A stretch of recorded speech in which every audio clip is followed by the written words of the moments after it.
Hi all, and welcome to the Truth, Honour and Integrity Stroke an Evening with Thomas show. You're going to have some fun tonight with our next guest in this series. And the music, Tales of the Unexpected, Bikes and Born to be Wild. It kind of runs into who our next guest is rather nicely, this is the second episode of this particular series. This guest this afternoon is from the THI group, as many of you will know. It was formerly of the Cosmic Voice group, and before that Universal Voice, and before that Freedom Reigns. I probably may even go back further. I lost count of the number of group strikes that set up and then it didn't work out. So that's kind of been Dave's path, and was on the initial Drake Roland Freedom Movement group and eventually moved on to Drake and I, and now resides in both camps but is firmly fixed in THI. So Dave and I have spoken many times privately, and he has many interests and much knowledge, and we're going to introduce him to you now. Where are we? Hi, Dave. Hey, Thomas. Hello? Am I coming through all right? Yes, I can hear you.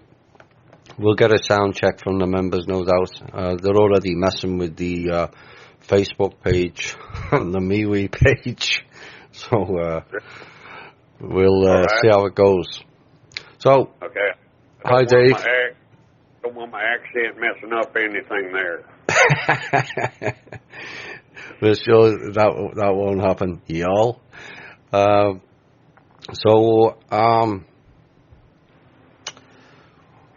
Where do we start with Dave?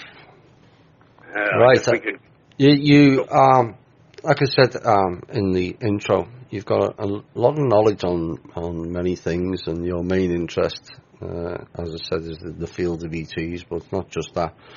And I'd like you to mention about some of your youth and some of your youngest memories and experiences. Okay.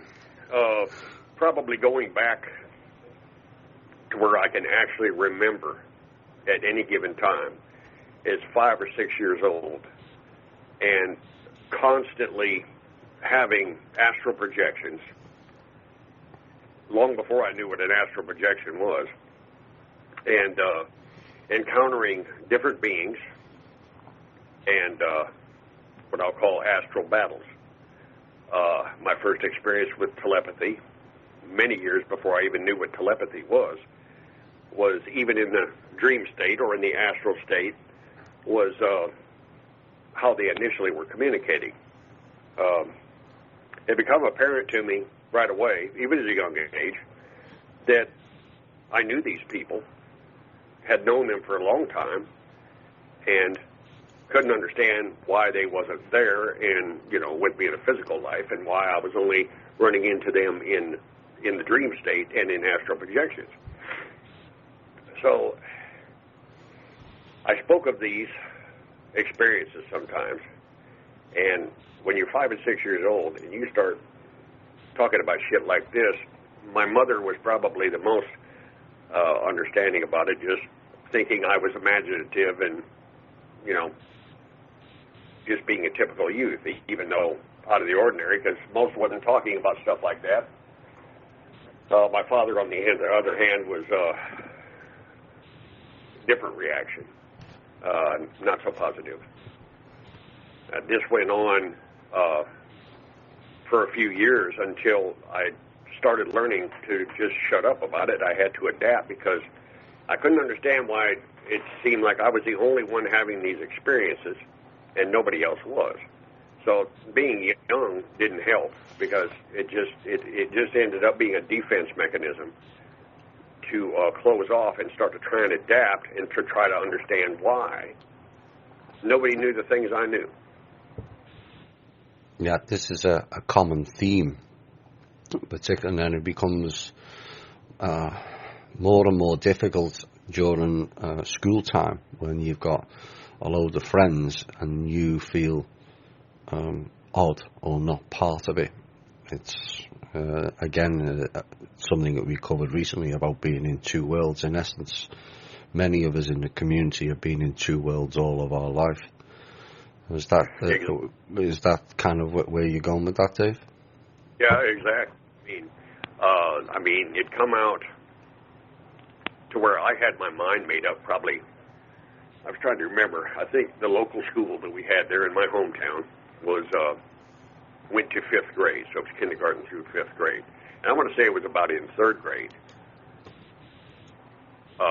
whatever the hell age I would have been at that time. But I actually was starting to think, like, why is no one like me?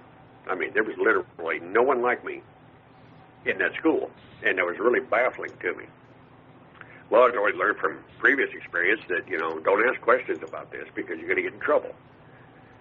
So I just had to ponder stuff like this at a young age, and I mean, this went on into my teens, into junior high, and then on into high school, to where I started learning more and more to adapt, and I just couldn't understand people. I couldn't understand people's violent nature.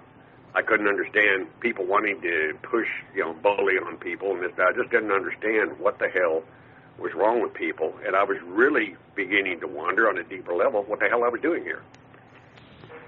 Yep. I think many of us have gone through that. It has an effect. What effect psychologically did that have? Because some people are introverted and some people are extroverted, and what I've found is there's a lot of people in the community who have had these experiences, and it's turned them into a shell of themselves. They've gone very introverted, and they're frightened to speak, and they are frightened of groups because they know they don't fit in. Is that some of the experiences you were having as a teenager? Yeah, since I was trying to adapt, I did try to, hang out with groups. But I mean, this was like trying to mix oil and water. It just didn't work. Every once in a while, I'd find somebody that I could, get along with, whether the zodiac signs fell into it or whatever the case might have been there. I don't know. I wasn't even aware of that knowledge at that time. But as I got a little older and I started seeing how people manipulated, and I first started to realize that I had intuition without even knowing what intuition was. And of course, since it was coming from within, and it wasn't, just like you're told when you're a kid, there's no such thing as ghosts. It's only a dream, and you're thinking, well, it seems like more than that to me. Okay, and there's one point where I thought the ETs were ghosts. Mm. But in essence, they were, a spiritual essence, so same thing. Just same density, yeah. Yeah. So, I'm watching people do this, and I'm feeling these strings tug in my mind, tug on my heart, and tell me they're going to screw you, and ignoring it. I say, no, it'll be okay, So, I'm sitting there in denial, and then end up getting screwed, end up getting set up, end up getting beat up, or whatever the case might have been. And then, of course, the next time it falls around, it comes around, and you feel it coming again. You're like, okay, this happened before. You know what's coming. You need to get out of this. But no, I can't listen to that voice. That voice can't be right. But there's my intuition telling me the whole damn time. I got my own higher self trying to communicate with me, and I'm ignoring it because already from the younger years, this was stretching out and overlapping into my teens,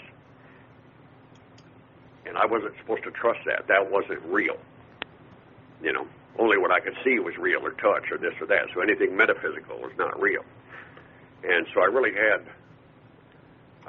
a time with that. And I mean, it went throughout my life for a while, because I would get to where I would start to wake up. I would start to get to where I really felt like I was connected, and then I'd fall back into the game, I call it. Back into the matrix. Exactly. You know, you acting like everybody else. We got to act like everybody else, okay? You know, and even in school, school was probably the most difficult.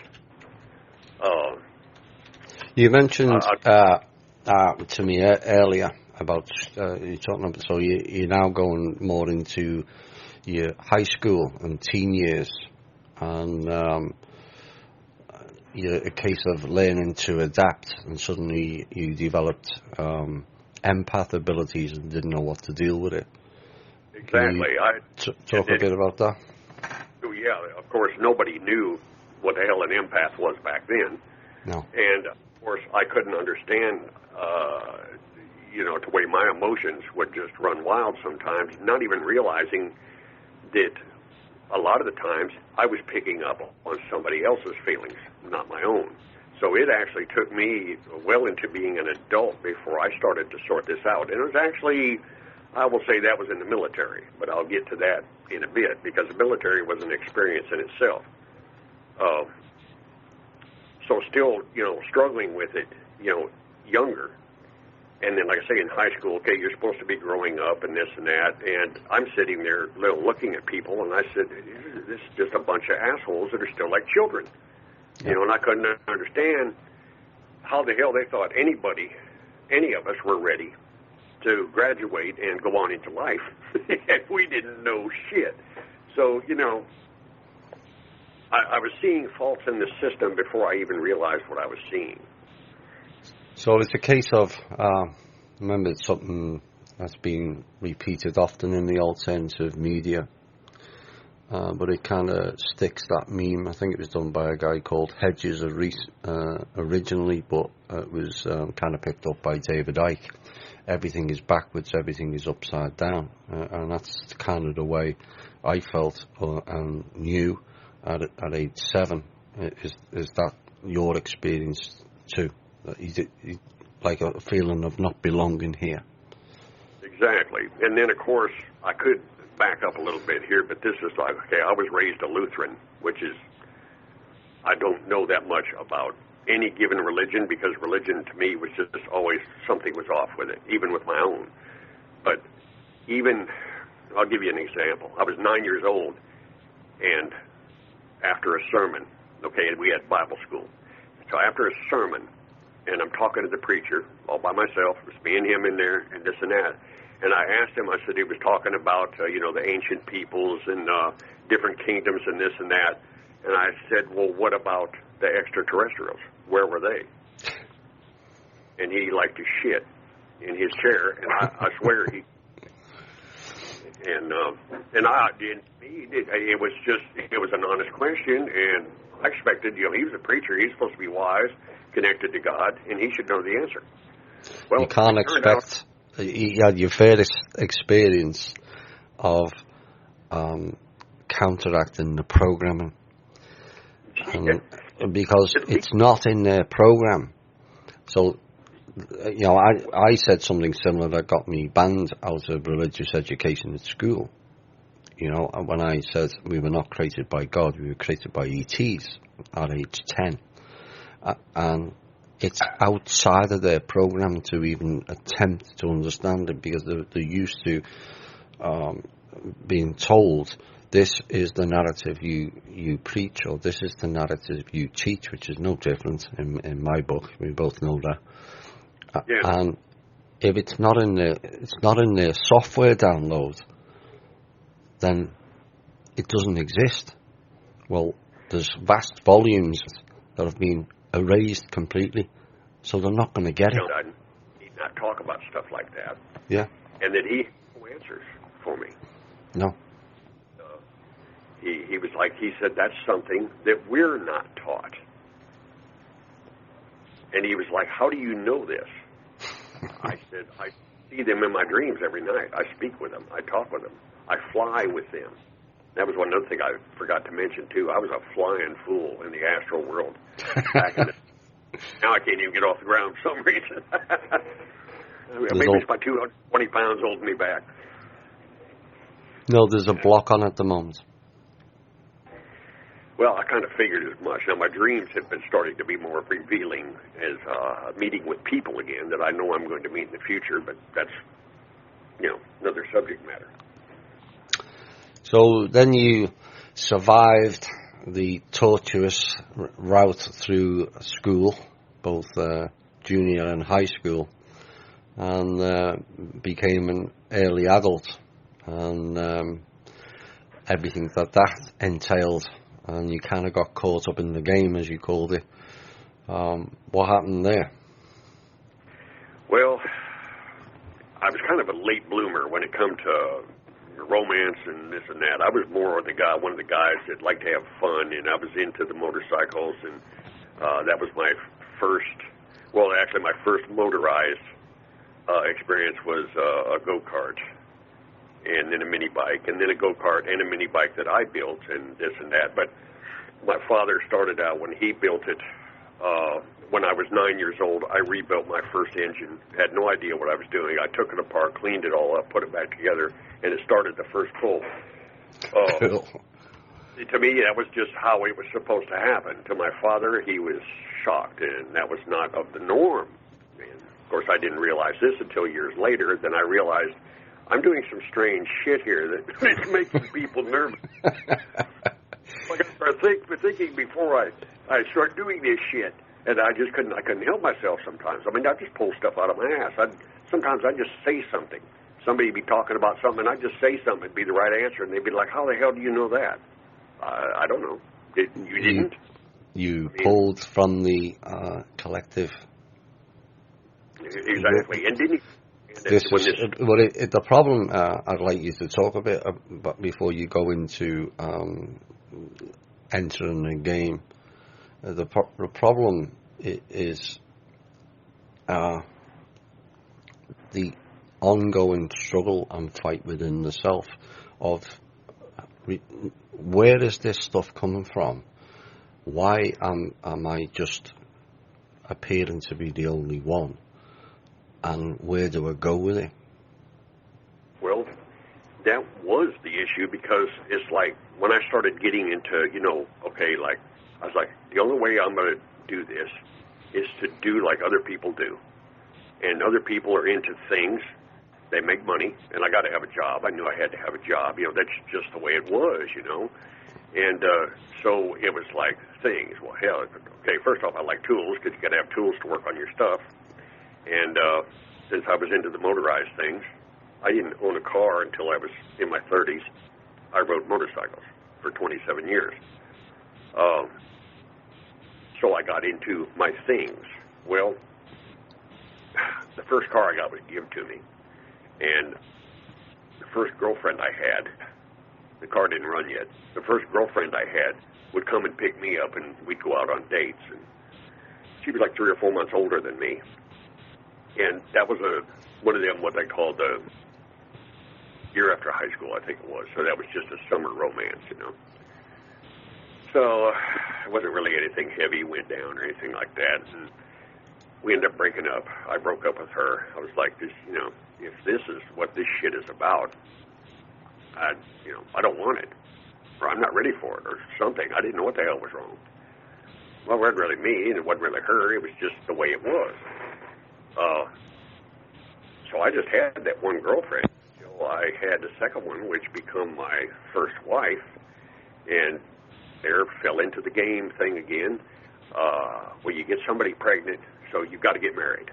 Well, I find out years later that the last freaking thing you want to do is get married just because she's pregnant. There's other things to do, But you're listening to everybody else. The parents know best and this and that. Well, as a parent and a grandparent, I could tell you that sometimes parents and grandparents don't know shit.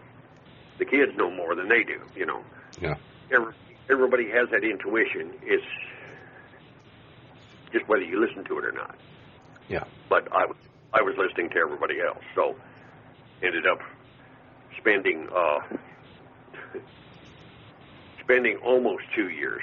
My daughter was born in '79, and let's see, no, excuse me. My daughter was born in 77. We got divorced in 79. My daughter was a year and a half or a year and something when we got divorced. So that was my first divorce, first marriage. I was 19. Yeah, I was 19. She was, had just turned 18. So that was one of the things, you know, peer pressure. You're not listening to peers, really. You're listening to parents. Yeah. Well, you know, and it is, like I said, hers weren't even together. Her mother was somebody else. Her mother was alcoholic. She had an alcoholic brother. Another brother that was, you know, I don't want to say it, but, you know, really not smart. And, and I'm not saying I'm the brightest bulb on the tree either, but, you know, there were several little incidences, if I wanted to go into that, where he did things that you're like, what the fuck are you doing? You know, and I'm surprised he didn't get the Darwin Award later on in life, you know, and inadvertently kill himself without even trying. You know, one of them people. So, naturally, going through all this crap, okay, then I get divorced, and, you know, and then, well, let's see, then I started having, you know, alcohol. You know, hey. There wasn't a lot of drugs up in the state of Iowa. I was way up in the northwest corner of Iowa, a little old farm town. And, you know, and most everybody's not that worldly up there, you know. So there wasn't really a lot available. So, hey, you drink booze. Booze was perfectly sociably acceptable. Cigarettes, sociably acceptable. And then later on in life, you figure out the shit that's the most toxic, the most poisonous to you is frickin' sociably acceptable. Yeah. So you get into all that, this and that. Well, I ended up with a DUI. And back in the day then, we would, some of us would meet up with cops. And we'd drag race on weekends. Now, this was back when cops was cops. Okay? Yeah. They had their interceptors. We had our beefed up stuff, you know, and we'd go out and we'd run half-mile races. And I had a Chevy Impala. Now, I say before when I never owned a vehicle, that car was never in my name. So technically, yeah, I didn't own a vehicle. But I had a Impala with a big block in it, and that car would run 140 miles an hour after I got all fixed up and this and that. So, I mean, when I get my DUI, the cop that picks me up is the one that I used to race. So he knew me. So he could have got me on multiple charges because apparently what I was doing that I didn't have much memory of. And at a .176, I can understand why, was doing burnouts at every single stoplight I come to. And I had a Plymouth Fury with a 440 in it sitting at the house. And back in Iowa, back then, you had two license plates, one in the front, one in the back. I had the plate off the front of the Fury on my Chevy Impala. So that was a big no-no. Well, he didn't write me up on that. The only thing I got was the DUI. So I ended up getting over. I don't remember a lot what happened except in the blur. It was kind of a blur of things after that. I went to court. I had an attorney step up out of nowhere and just volunteer to be my attorney. I ended up getting, because of the thing I was going through, a divorce. I had just got laid off from my job and got the DUI pretty much all in the same week. So, yeah, things were real peachy, you know. And back then, well, like I said, I had my lawyer and I had a judge that was understanding. So, hey, we'll give you probation and you have to go to, Alcoholics Anonymous or whatever the hell it was. So they wanted to put me on that antabuse. I know everybody's heard of that at one point or another, that it has anything to do with alcohol. And what it does is it keeps your liver from metabolizing the alcohol, okay? I wasn't the smartest person in the world, but when they started telling that, okay, and just something, that intuition started tugging. And they was like, well, you really got to be careful with this and this and that, because if you use aftershave, it can kill you, okay? Because it's anything that has alcohol. It absorbs in, and your liver can't metabolize it. It's like alcohol poisoning. So you end up going to the hospital, and then they know Okay, motherfucker, you was out there trying to drink. And now the thing is that was cool about it back then is I did not have to take that shit. And I told him, I'm not taking that shit. I will not take it. I'll do everything you want, but I'm not taking that shit. And I refused to take it. Well, I told him, I said, I can stop drinking. So they had me a counselor, and this is a little touch of irony. My counselor was an ex-speed freak. So that... And he had a few stories to tell, and I found out that, okay, when I was sitting there and they're talking to him, he was more interested in telling me his stories than he was in giving a shit about me. So I played along with it. By this time, my adaptation had become pretty good. So I kind of blended with it and went with the program. And he was like, if you ever do drink, when we catch you and this and that, he said, the judge can order you to take the antabuse. I said, I understand. I said, I told you I quit drinking. I quit drinking. So at that point, I adhered to the program, and I went on, and I started smoking weed. Well, first time for everything, And later on, he found out about that, and he was like, you're switching over from one dependence to another. And I said, no, I'm not. I said, have you heard about me being arrested or being in any trouble? I said, how can you even compare the two? I mean, I don't understand how you're going to, but this and that and the speed and the weed. So he's trying to put his speed and weed in the same category. Okay, like I said, I didn't know that much back then, but I knew that wasn't right because weed's a plant and what you're talking about is synthesized. Yes. So I went through that little fiasco for, I think it was 2 years. And then the opportunity come up to go into the military. Well, anything I had gained while I was married, I lost in divorce, typical of most people. Yeah. And didn't have that much to begin with anyway. It didn't really matter. I wasn't really concerned with things even back then. And so, just let me interject in here. It was, again, this is a common theme of people that listen to this show and are involved in alternative media. They get to a point in life where they think, I'm only a kid, and so, yeah, I'm a bit strange, and I've got some strange beliefs, and I see some strange things. But when I get into the adult world, everyone will be the same. And they'll tell you, when you become an adult, I'll know all the secrets that the adults make out they have when they haven't really. And then many people then go into what is basically a life turmoil, and they often get divorced, and they often end up in drink and drugs, or both, and getting into trouble.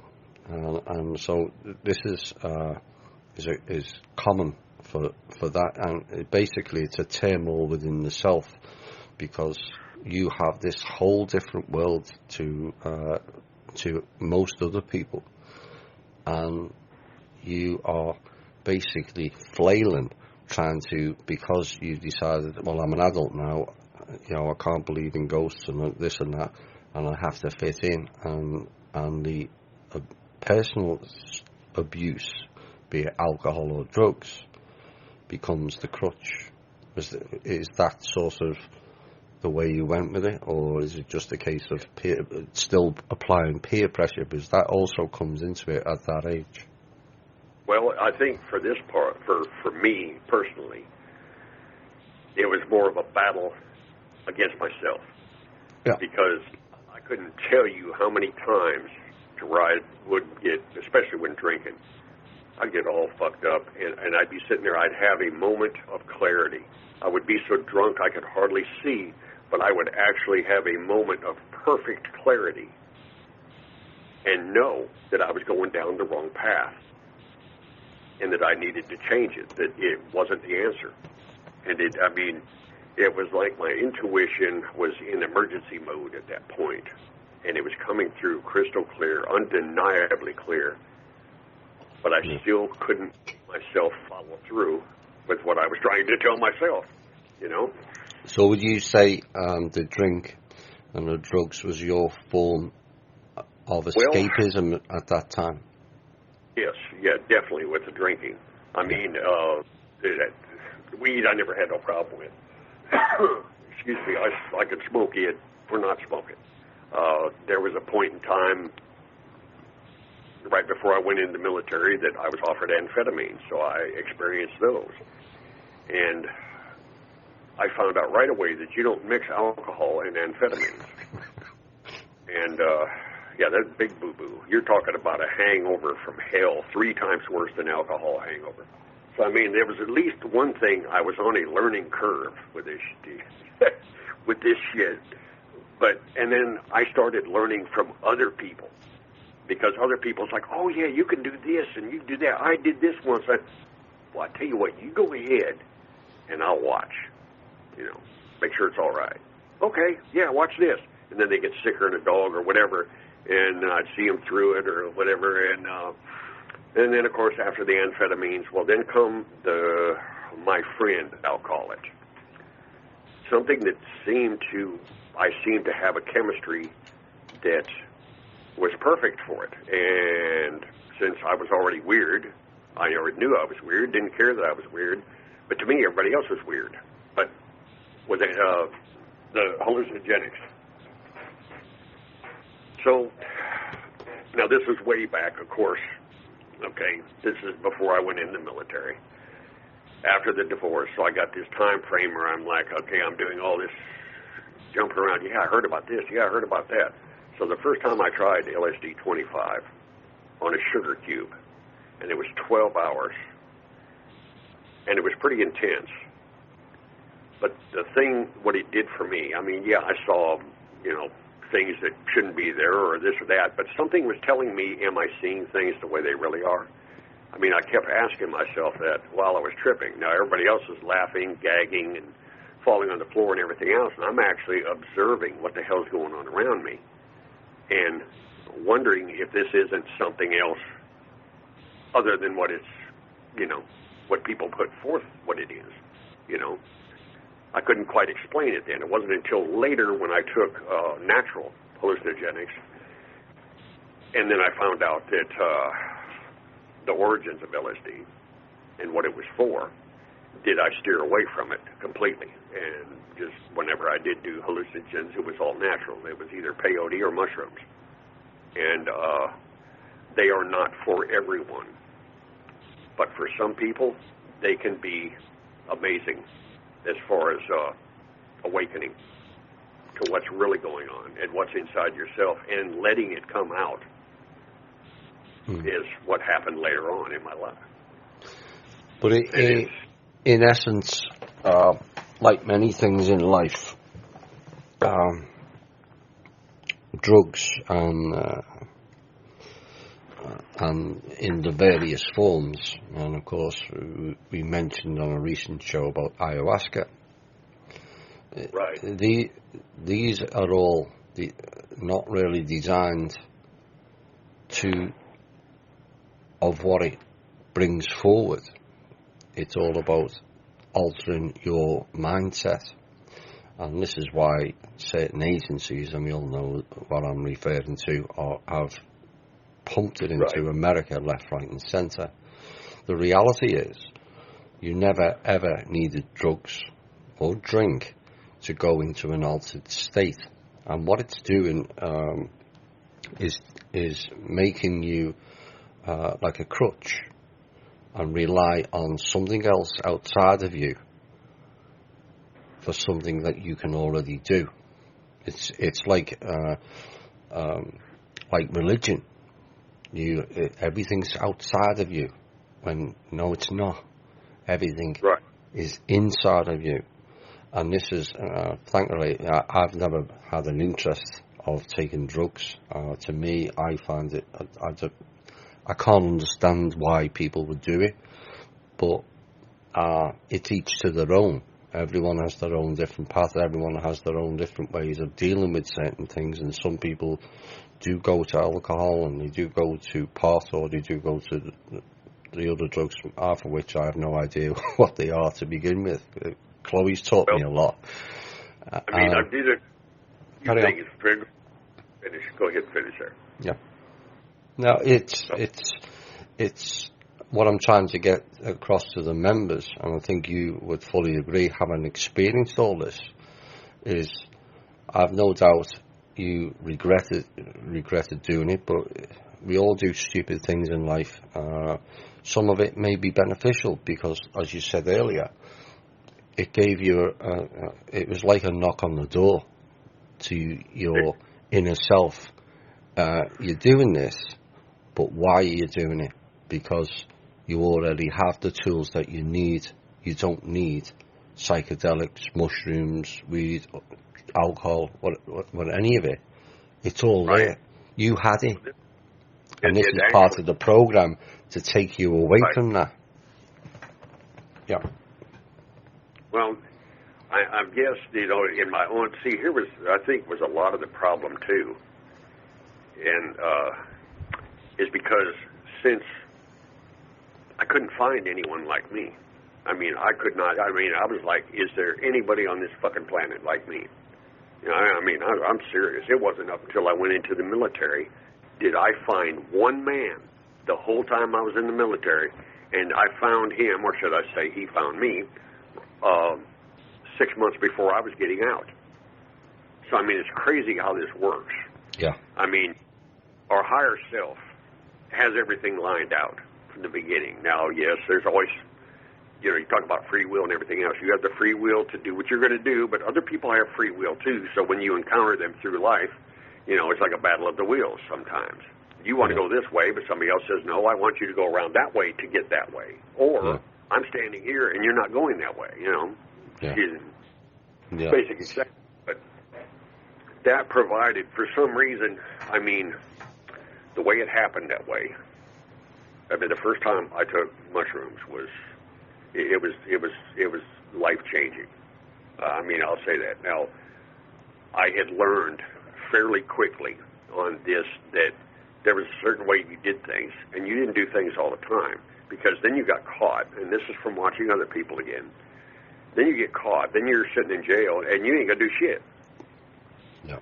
Now, I did spend time in jail, but I volunteered myself because by doing a jail sentence, it finished up my probation faster, and I was able to go in the military, because you couldn't go in the military unless you was off paper, time served.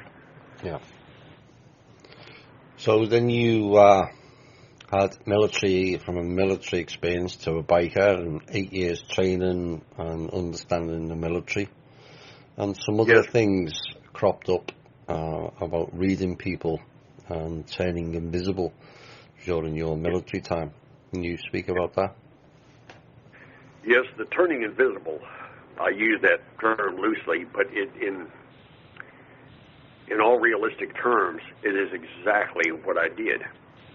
This is what I started figuring out, the difference between military and being a biker. I spent 3 years in the military in the U.S. Army, and the most profound experiences I had, aside from pulling guard duty while on mushrooms, walking in a parking lot for 2 hours on mushrooms and speaking to every person that pulled up and talking and this and that. And I found that I could do this, and nobody knew anything was wrong or any different, anything like that. I learned what I could just think of myself, this person's not going to see me. They're not going to see me. And I'm going to slip on by, and they're not going to see me. So I called it screening myself, is what I did. It's like, if you look through a screen, it kind of makes something look fuzzy at a certain perception. So you're looking at the screen so you don't see what's behind it. That's how I coined the term like that. So you're not really turning invisible, but you could just as well be, because I'll tell you what I did. The first big experiment I tried to really prove that I could do it, and this was after I met my friend Chuck in Korea.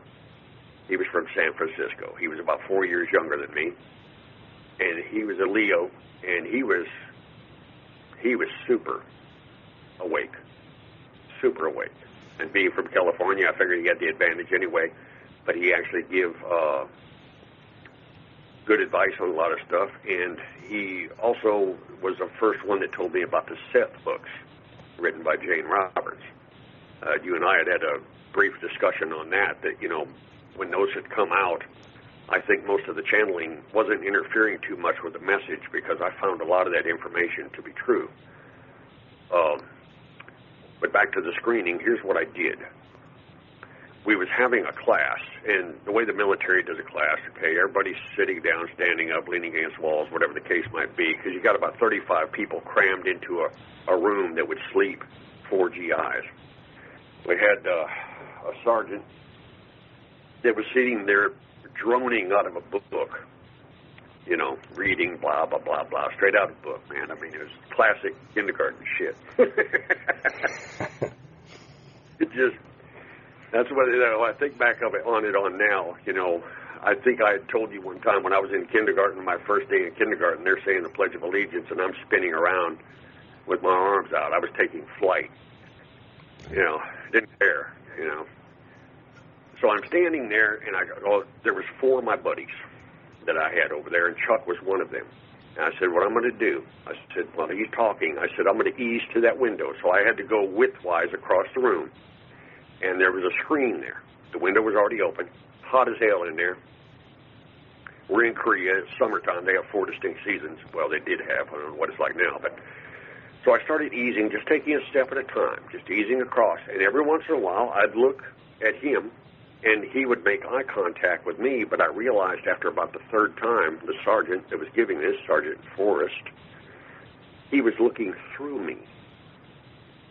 He didn't see me. I could tell already he did not see me. He didn't even notice I was going across the room. I went all the way to that window.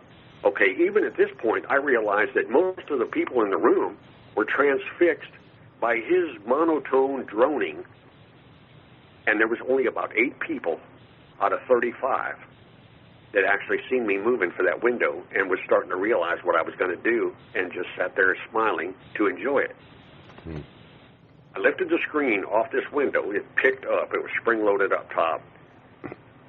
Let it drop outside. The whole time, I did that behind my back, still looking at him. The window was wide open. It was probably about 32 inches wide open. He still kept on monotone, blah, blah, blah, blah, blah. I slipped one leg out and stood on the ground. Still had a leg in, still had my torso in. Blah, blah, blah, blah, blah. And I'm like, this is unreal. So I went in and stepped out. I said, I need to get it over with. I stepped out of sight. I stood right there around. I was out of sight of the window, and he just kept on droning.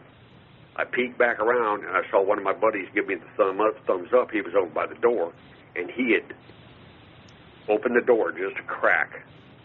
So I went ahead and I walked around, went back into the building, and eased back in that door. At one point, I was halfway in the door, and I stopped because the sergeant turned around and looked.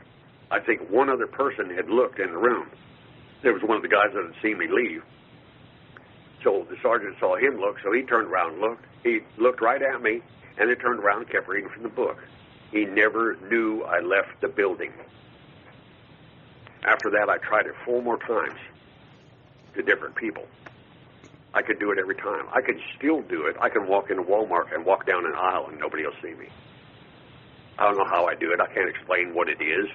Well, this is maybe you are a descendant, and don't take this the wrong way, of the Sasquatch, because they have this ability. People, they are aware of the focus of energy when people spot them, and what they do, they beam a focus. They have the ability to tune into your brain and change your visible picture, your vision. So a Sasquatch or a Yeti, or there's different names for different parts of the world. You can be standing in front of a Sasquatch and think it's a tree, because they have gone into your brain and reprogram the vision part to make you not see them. Well, that would explain all the body hair. Yeah. That would explain all the body hair I got. And now I know. I got Dave. Yeah, so Dave is a descendant of the Sasquatch. But that's the ability they have. But it's also, it comes into what you're also describing is the zombie-like appearance and people going into trance state when in certain environments and people have a certain tone. Of course, the military people know this. That zones you completely out, and all hell can break loose, and you're not aware because they've basically programmed your brain to only stay on one fixed spot, and they're used to seeing that visual, the last visual, and you can walk in front. And this is the issue a lot of people have when they're talking about the ETs or the ghosts. They're there. They're in front of you. You can't see them because your vision is limited, and also the way the brain has been programmed. If they can interact with your frequency that's you put out, they understand the field. We don't. We don't understand how where our. You've said it earlier in the show. You don't know where, or you didn't know where your thoughts come from. Yeah, I mean, exactly. I mean, it's like, I think, why the hell am I even thinking this? Where did Yeah. You don't, and when you're younger, you don't know. It's in your head, so you figure it's your thought, but you don't know where the hell it come from and why was the real problem. In fact, I don't think I heard the term empath until I joined Facebook. That was in 2008 or 9. Yeah. And the first time I read an article, and I was like, well, I'll be a son of a bitch. There's the answer the whole time, and it only took me 40-something years to find it. But this is the path we've all been on. I think most that are listening to this show have all had some different experiences. Whether it's a whole heap of seeing 11:11 or 5:5, there's so many different things, and deja vu, and then people driving around down roads and then the building's not there, and then you drive back and it is. Yeah. And how do you tell people this? And this is the big problem, because they just carry on in their drone-like vessel, oblivious to everything. Oh, yeah, and then, I mean, there was, you always want to share, you want to tell somebody, or sometimes you get pissed off and you just blurt something out. Yeah. And then you see the shock on people's face when you do it. And yeah. Son of a bitch, I know better than to say that. Yeah, it's the rolling eyes, and then the shifting the eyes to look at the floor, thinking, I wish he'd go away. What he's saying, this person's insane. When in essence, the person who is listening is the one who is insane, because they can't see the obvious right in front of the face. Yeah, you got that right. I mean, it's just amazing. I mean, when I started figuring all this shit out, tying all this stuff out, I don't know, I was so disoriented when I come to the planet. I don't know what that is. It's amazing I did make it through in a sense. And to a sense, my own bullheadedness was slowing me down. But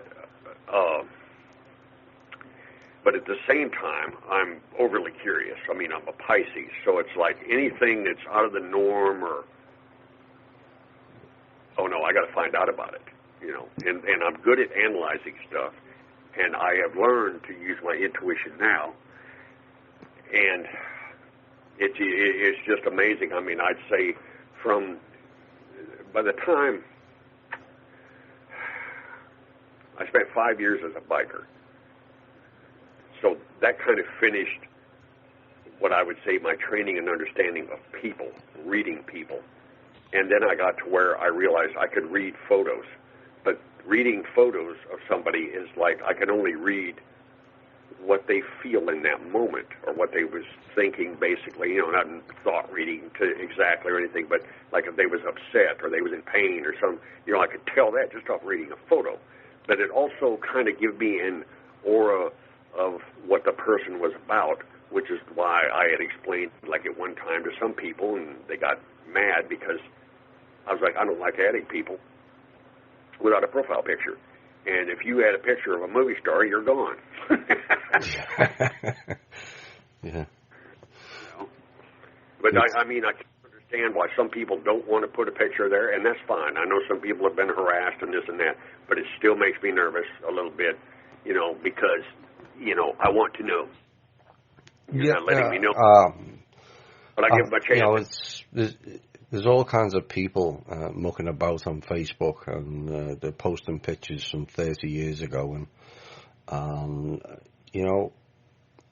one thing I always say about what we do on the shows is be yourself.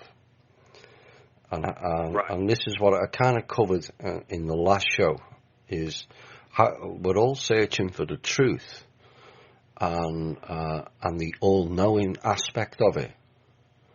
And yet the biggest problem we face is we won't face our own truths. And if you can't be truthful with yourself, then how can you expect truth from the external? Exactly. And I mean, that's something, too, that I have learned, is that this shift, everybody coming out in the pre-2012 crap and, we're going to be light beings and this and that. Just none of that really jived with me. It just seemed like something was missing, but I couldn't put my foot on it. Well, all this crap that's built up over the last 260 years, 1,000 years, or however long it's been, before you can do anything, there is little secrets in movies and this and that. We all know about that. Or we got another damn storm coming here. You have to come to terms with yourself and understand you before you can even think about even trying to understand anybody else. Because without mastering you, how can you master anything? So I began to see this. And it didn't just have to do with, like getting rid of pain or healing or moving a storm or something, anything. First, you had to master you. Then everything else starts falling into place. I recently, like everybody else, going through weird, it's just, I look back at my experiences, and each one led to another in, I say beautiful steps, but some of them not so beautiful. But I look back at it, I wouldn't change a thing, because it defines who I am now. Yeah. I finally found myself. 60 years old, hey, it's just a number. I could be 6 years old, On the scale of the cosmos, I am. Yeah. If you want to look at numbers, and the number ain't anything anyway. Who knows? My soul might be 100,000 years old. I don't know. Yeah. Our memories were taken away. Certain things I have remembered. I remembered some previous lives. But you can't remember everything, and I don't remember all of them. I just know there's been more than one, that's for sure. Right. We're going to have a music break, so we'll give you time to breathe, and we'll listen to the song, Breathe. This has been selected by Dave. We'll be back shortly. Right. Hello and welcome back to the second hour on An Evening with Thomas, and today's guest is Dave Biondell. And Dave picked that music about just breathe, and this is a good message at certain times for all of us. Take a step back and just breathe. There's a lot going on. We're getting bombarded. Yes, members of THI were given advance warning of that, and largely we've come through it together. So we're going to get back into some more of Dave's story. We covered the military experience, and then you went through a period post-military, gaining an understanding of your own timelines and some premonitions and dreams and time travel and all what that entailed. Can you speak a bit about that, Dave?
And it was incredible. Dave? But it went first. Dave? Yes. We're going to start that bit again because there was a break in the audio. And, Okay. so I'm going to ask you the question again so we can start again. On post-military and changing, you started understanding your own timelines and premonition and dreams and time travel. And then, this all changed when you were in Korea, as you were saying. Yes. It's only since the music. What's that? It was there was a break since the music. Oh, okay. We're good now, though, right? Yes. Okay. Probably while in Korea, I learned meditation. I had learned how to use nunchucks. I was in martial arts. I was in Aikido while I was over there. I had some experience in Bruce Lee's art, Jeet Kune Do. And when I come back, I was worked for a motorcycle shop. Who later I become a member of that club. So these experiences kind of go hand in foot with each other. That the most profound experience that I had on an astral projection was after speaking with another person that was doing it and asked me if I'd ever seen the silver cord. And I replied I'd never seen the silver cord before. I didn't even know about it. He said, oh yeah, you need to try and see your silver cord.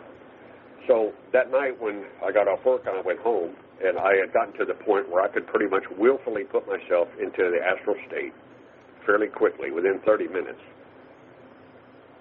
and go do some astral travels. So this was the first time I had ever seen my astral cord. And it didn't matter, I was spinning while I was flying, and the cord would just pass through my etherical body and this and that. And then I flew about my neighborhood. And this was the first time, and some people are going to love this, that I decided to go up and out. So I can tell you that as I kept going and kept going and kept going, I kept going into space. And in this particular experience here, I did look back at the earth. I saw my cord going all the way back down to the earth. I tell some people the earth was round. Yep. The real heavy part of the experience was I felt myself starting to expand. Yep. Literally just coming apart and expand, but it didn't feel terrifying. It felt natural. And what it was unbeknownst to me at the time, is that I was experiencing that I was one with the universe, literally. And when I came back together, I was back down into my body in a flash. And I woke up, and I was like, how in the hell am I going to explain this one? And there was only 2 people that ever heard that story. And now there's more. Yes. It's, that is the method and the explanation of the astral travel. And depending on which level, evolutionary level you have attained on this planet in this lifetime, is where you end up at the end of the destination, or where the cord goes to. So if you've achieved lower astral, which is sadly where most people are, where they run into a whole heap of beasties and bug-eyed bastards, as they call them, then that's where your cord goes to. As you evolve within yourself, you gain more knowledge. You gain more knowledge of the self and expand.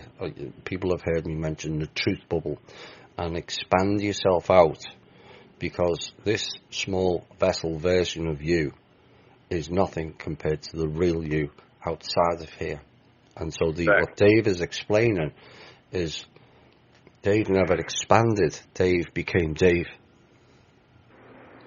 The reduction is what you see now. What you saw and experienced out there is the real version of you. As I say at the end of the show, you are a multi-dimensional being operating simultaneously in different worlds. Now, when I got to reading, it wasn't at that point, it was a little bit later on before I found the first Seth book. But before that one, have you ever read Jonathan Livingston Seagull by Richard Bach? I don't read books. I never have. Okay. It's something I for whatever reason, I can't read books. I didn't read them in school. Well, I didn't study in school either. I mean, I could always pull the test out of my ass. Now, I may just get a D, but I'll tell you what, I didn't need to study. I didn't do homework. I hated homework. But now, Jonathan Livingston Seagull was written by Richard Bach, and it was about a time-traveling, you remember the movie Jumper? They could jump from place to place, instantaneous teleportation. Yeah. Okay, so the seagull could do that and this and that too. So it was an interesting little story. And it was the seagull had even become enlightened and then found an enlightened friend toward the end, while all the other seagulls were acting like idiots. Now, if you look at the story from the standpoint of human beings, it takes on a whole different meaning and correlates with what's going on Earth today. Yes. The second one that he wrote was called Illusions, and that is my absolute favorite, because there is not a better book crammed with just all the basic enlightenment that you need this day and age for anybody that's waking up or even woke up. I would recommend reading it because it is just too perfect. And I don't use that word too loosely. It's called Illusions. And it's probably 150 pages maybe. I mean, I can read it in. I've read it in 3 hours before, so you know, it's not a big book to read. But the Seth books spoke of the multidimensional, and indicated in one of them on the time travel, and where you could time travel in dreams. Time travel is not just, people think, okay, I got to get into a machine as a physical being and time travel. And even as a child, now I'm talking about time travel. My dad really had a field day with that shit. I'm sitting there talking about time travel. Yeah, it'd be so cool to go back and see the dinosaurs, because I was into dinosaurs. And now all my grandchildren are into dinosaurs. Everybody's into dinosaurs. Not everybody, but I was. Yeah. Well, I found out I could do it dreaming or in the astral state, and I started having premonition dreams. The time travel ones, I would travel back and change small, subtle things in my past. Now, this was a suggestion given in the book. Okay, if you think about it as being creator beings, yep, and we could basically create our life as soon as we get into the body here, and then we metaphysically and physically go to build it, that, hey, why not? There's certain things you aren't going to be able to change. Anybody that's watched time travel movies knows of all the glitches and paradoxes and all the other scary shit that you can upset. And, of course, looking at some of the stuff that's happened in our world, time loops and stuff like that, Groundhog Day, at least that one was interesting, yeah, there was some big bobos and death and this and that, but you always come back to the same day. You know somebody's messing with time. Yeah. I knew somebody was messing with time before I read that time was messed with. Yeah. I just didn't know how to explain it. This is what the path we're all on, of trying to explain what we already know. And you mentioned, you're talking about time travel, you don't need machines. If I mention the Faction Show, people right. will automatically remember aspects of that and where they were, or if I mention 9/11, people go transport themselves, time travel back in time to that event. And this is why we have to be careful, and why we've stressed so much in the THI shows about dealing with your shadow sides and doing your inner work. If you had a traumatic event in your early life and something triggers it, basically you've just transported yourself back to that 6-year-old child who was abused. And so I'm glad you brought that up, because time travel can be done in an instant by all of us. You don't need, DeLoreans and all that stuff. Exactly. And most people wouldn't even realize that they're doing it. They wouldn't realize they actually did it. This is why, when I tell people, when they ask me, well, how do you see this stuff? How do you, UFOs in the skies, whatever. First I had to believe. Well, I always believed. I just didn't realize at first that they were extraterrestrials.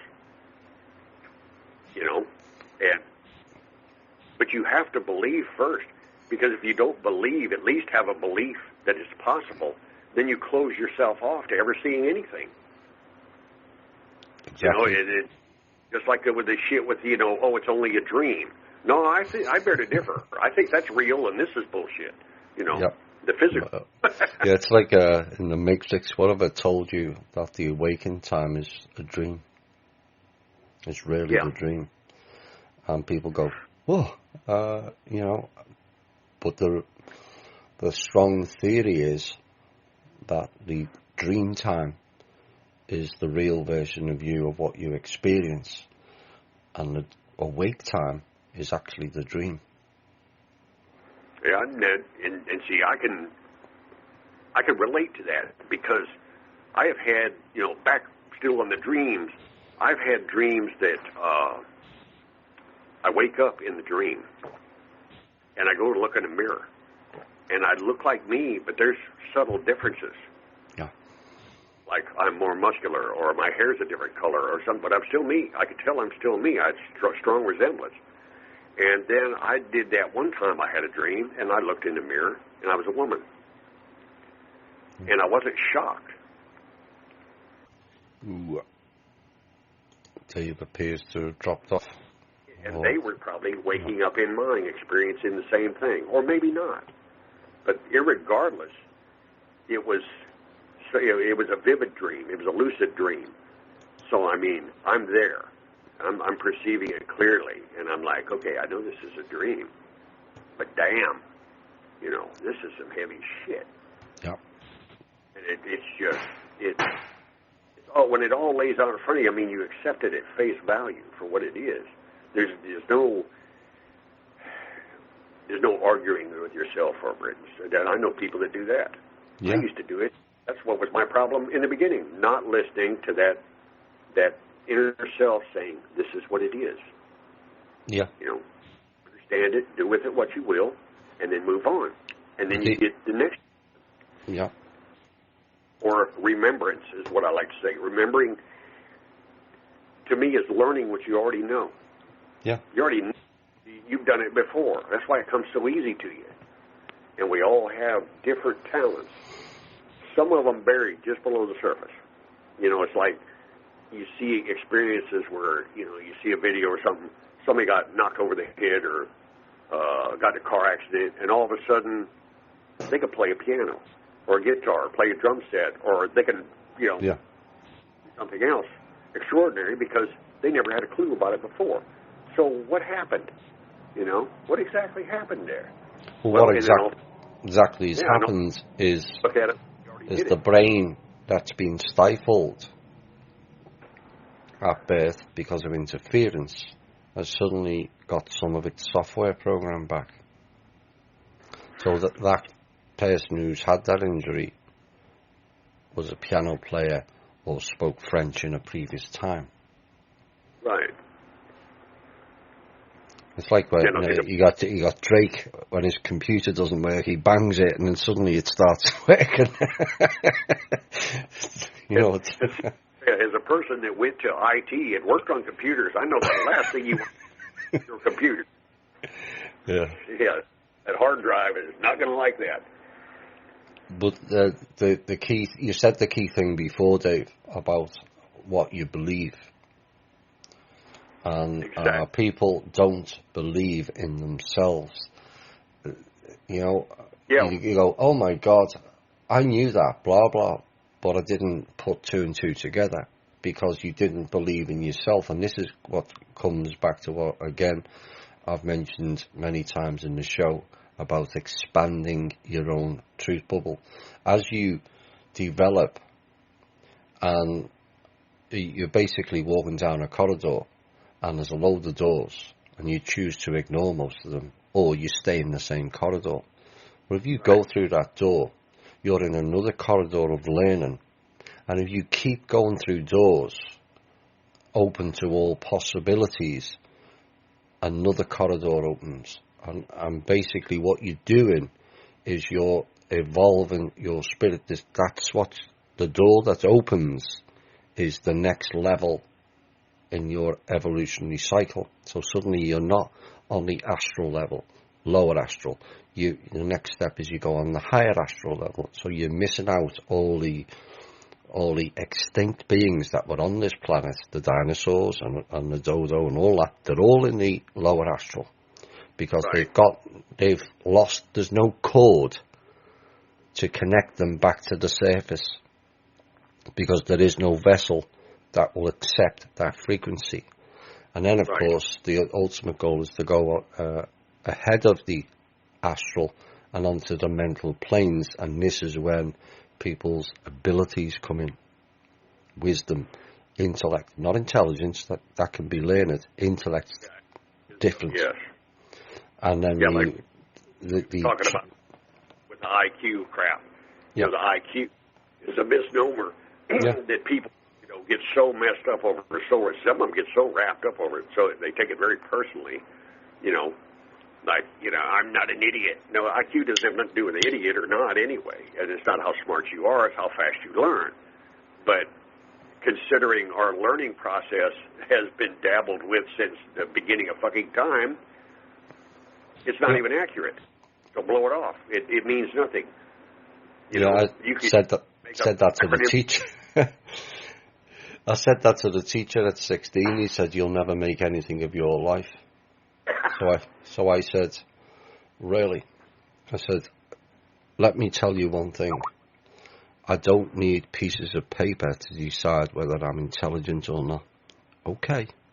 And walked out. Yeah. And they don't have answers. Because they're that programmed with it. That they just seem to think that everything revolves around those pieces of paper, those grades, and no. Einstein failed at school. I got my little degree in information technology. Now, I will say this. Okay, at least I did learn how to computers, because before that, I'd never even turned the power on one, let alone looked at one, and figured I'd never have use for one. The only reason that I got into computers come after my neck injury. Yeah, this happened at 44, was it, Dave? 44 years old. Yeah. And of course, that later come on to haunt me in security bullshit, because they're like, "Oh, well, you're 44 to 49 when you got disabled, so that's a totally different set of rules." Really? You're disabled, you're fucking disabled. Rules are rules. But you know how that is. It's just another scapegoat to put you off from getting your money. And as it turned out, that's exactly what it was. But it was a blessing in disguise. You still there?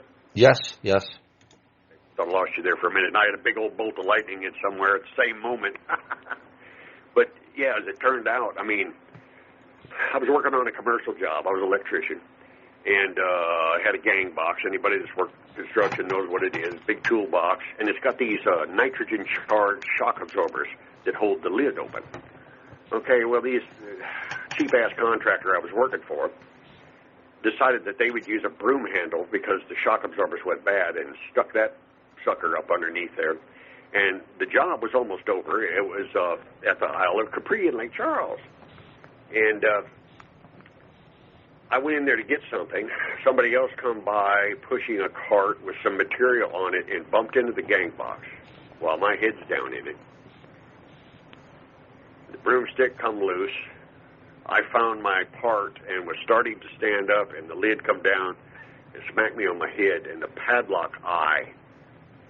If I hadn't been wearing a canvas hat, I'd probably had half my scalp peeled off on my right side of my head.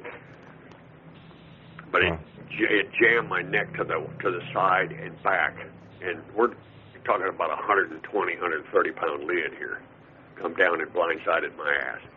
Well, it blew out 2 discs. It fractured 2 vertebrae, one worse than the other one. And it took them 2.5 years before they even offered surgery. This is one of them cases, it was a classic cases where an insurance company actually believed that they was a doctor. But unlike most things in life, believing you're a doctor when you're an insurance company is not going to work. It's not going to manifest itself no matter how hard you try. No. So that's what started.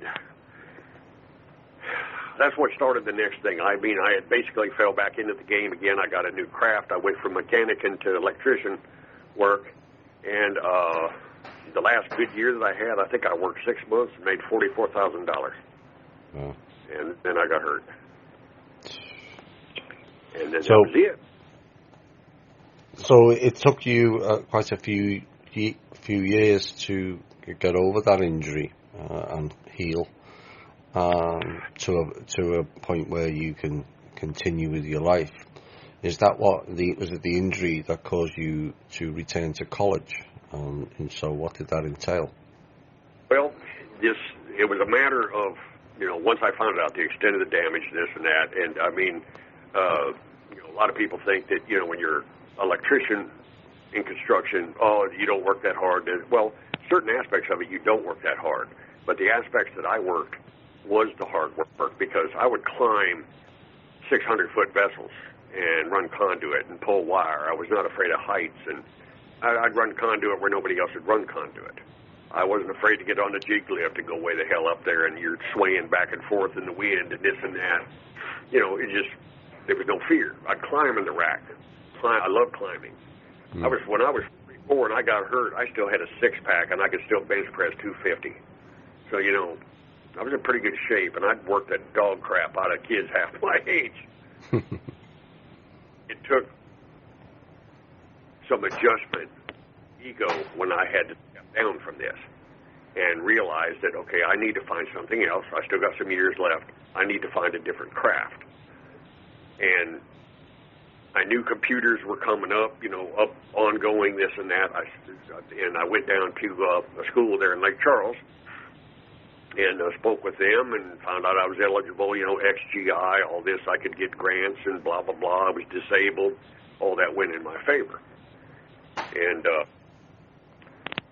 so this was like the first time I went to college, it was in auto mechanics, and I never finished. I was too wild when I was 18 years old. Suffice it to say that I was too wild to be in college. I should have been out on the racetrack or somewhere else. But so returning to college at 44 years old actually gave me a distinct advantage because I was already disciplined from the military and working jobs and this and that. So I had a time structure, and it was like an hour and a half drive, and it was 5 days a week, or was it 4 days a week? Hell, I can't remember. I think sometimes it was 5, but most of the time it was 4. And toward the end, I only had 2 days, and I went nights because I was actually able to finish it up quicker. But it was an 18-month program. And like I said, when I went in, I'd never even turned a computer on before.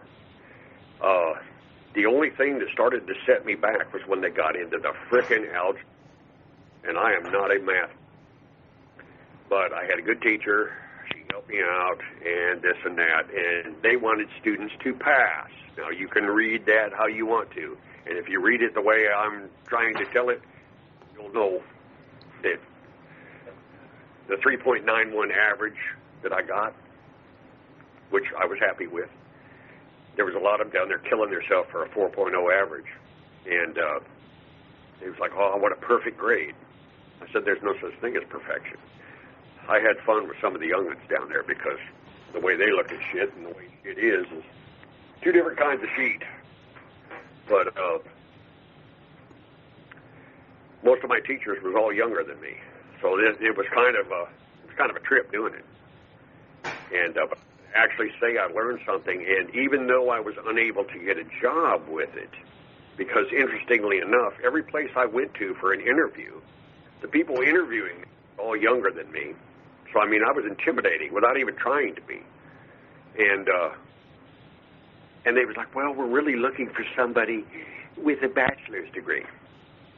And I was like, well, mother mofoger, I just got out of college. I just get my associate's. Now you're telling me I got to go back for 2 more years? And, well, if you went back to, another school and got, like, in computer science, I said, you got to be out of your mind. I just got out of school. I'm ready to go to work, not go back to school. And besides, I owe $22,000, so, you know. So it was, and then, of course, I got to throw in this. I started having a problem with my neck again. I thought it was just stress-related because, school and this and that. And as it turned out, the fusion that they did in my neck had broke. So then it became inoperable. And this was 2.5 years after the surgery. Well, immediately after that, the insurance company was trying to settle and this and that, and I didn't want to settle, and that crap went on for a while, up until 2002, maybe. I think that's when it finally got settled. My lawyer was involved in a multi-million-dollar railroad suit. So let's just say that mine got kind of pushed aside since it was workers' comp, and we'll say I ended up getting screwed, but I didn't. I mean, I beat them at their own game, so to speak. It's at one point to where I called it defensive manipulation. At this point, I had learned that people manipulate. A lot of people do. And We all do it. Even, I mean, sometimes we do it because we have to. Sometimes we do it because we want to. The intent is always different. But this was defensive. I knew they was trying to screw me, so I was staying one step ahead of them. And it was all intuitive, without even realizing that it was pure intuition that was enabling me to go into my lawyer and telling him, this is what they're going to do next. And then 2 or 3 days later, he'd call me and say, how did you know that's what they was going to do? I said, well, look at their track record. And then I was like, I'm saying that stuff again I'm not supposed to say. But then I manipulated my words, just like defensive manipulation, and got the lawyer to think, okay, I'm just being, like Sherlock Holmes. It's all logic, man. It's all logic. Actually, it was no friggin' logic. It was just stabs of intuition. I mean, stabs. It was like, boom, it's in my mind. It's there. It's razor sharp. I see it clearly. Okay, it's locked in. I accepted it. It feels right, and it was. So it took me quite a few years, only because of the dogma that's pounded into us to, none of this is real. Oh, no, there's no such thing as teleportation, and you can't read minds, and telekinetics, what is that? Oh, no, you can't start fires with the mind. The hell you can't, It's all about limitation, limiting the human possibilities. That's the whole top and bottom, because if more of us reconnected with our true abilities, because everything that Dave has explained and some of the things that I've explained and some of the guests that come on, all these what's classed as special abilities are natural occurrences. Exactly. And Dave has took it upon himself to accept it into his reality, and so it then manifests as real. And this comes into the dream within the dream stuff again. And, oh yeah. And so the more you accept, if you keep thinking that's just an odd occurrence or it's a synchronous deja vu and all that, and just dismiss it and not recognize it for what it is, then you're going to keep missing it.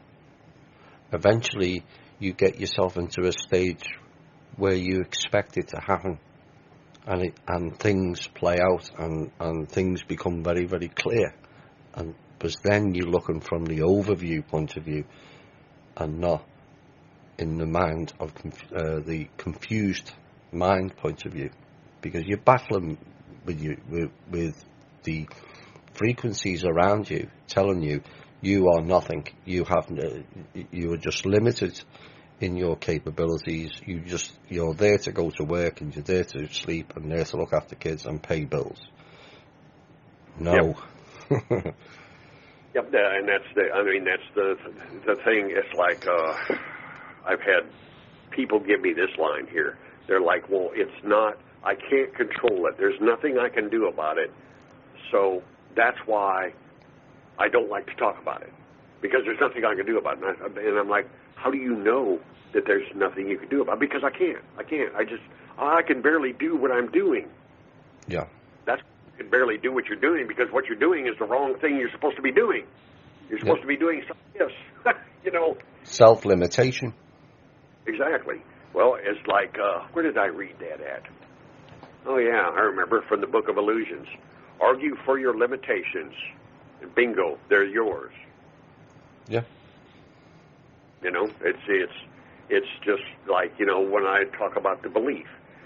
After a while, you don't have to believe. It's because you friggin' know. You just know. Now, I'm not saying that I'm 100% accurate as far as knowing. Nobody is. We're still in the process of getting this back. But it's like when I go outside and I look up in the sky and I see a certain place, and I'm like, there's somebody right there. I'm not always right. But about 70% of the time, at least, I am. And there is somebody there. I'll pick out clouds that look weird. Something strange going on up there. And I'll take me a few shots. get back on the camera. Sometimes I don't see things. I get back, I upload it on the computer. I look at the picture full size on a 32-inch screen, which is nice. And, wow. Remember that one I showed you? There was like 7 or 8, maybe 9, I think, all in one shot. Yeah. And them rods. And it was like an anomaly, a circle in the sky. It didn't look like a portal, but it was something. It was just a perfect, well, it was perfect. It was 2 imperfect circles overlaid upon each other. When I changed the light spectrum, it actually would have showed up better in IR. So what in the Sam Hill was it? But, hey, it's just something to speculate about. And there was UFOs up there. Sure, they were rods, but, well, there's some of them that wasn't.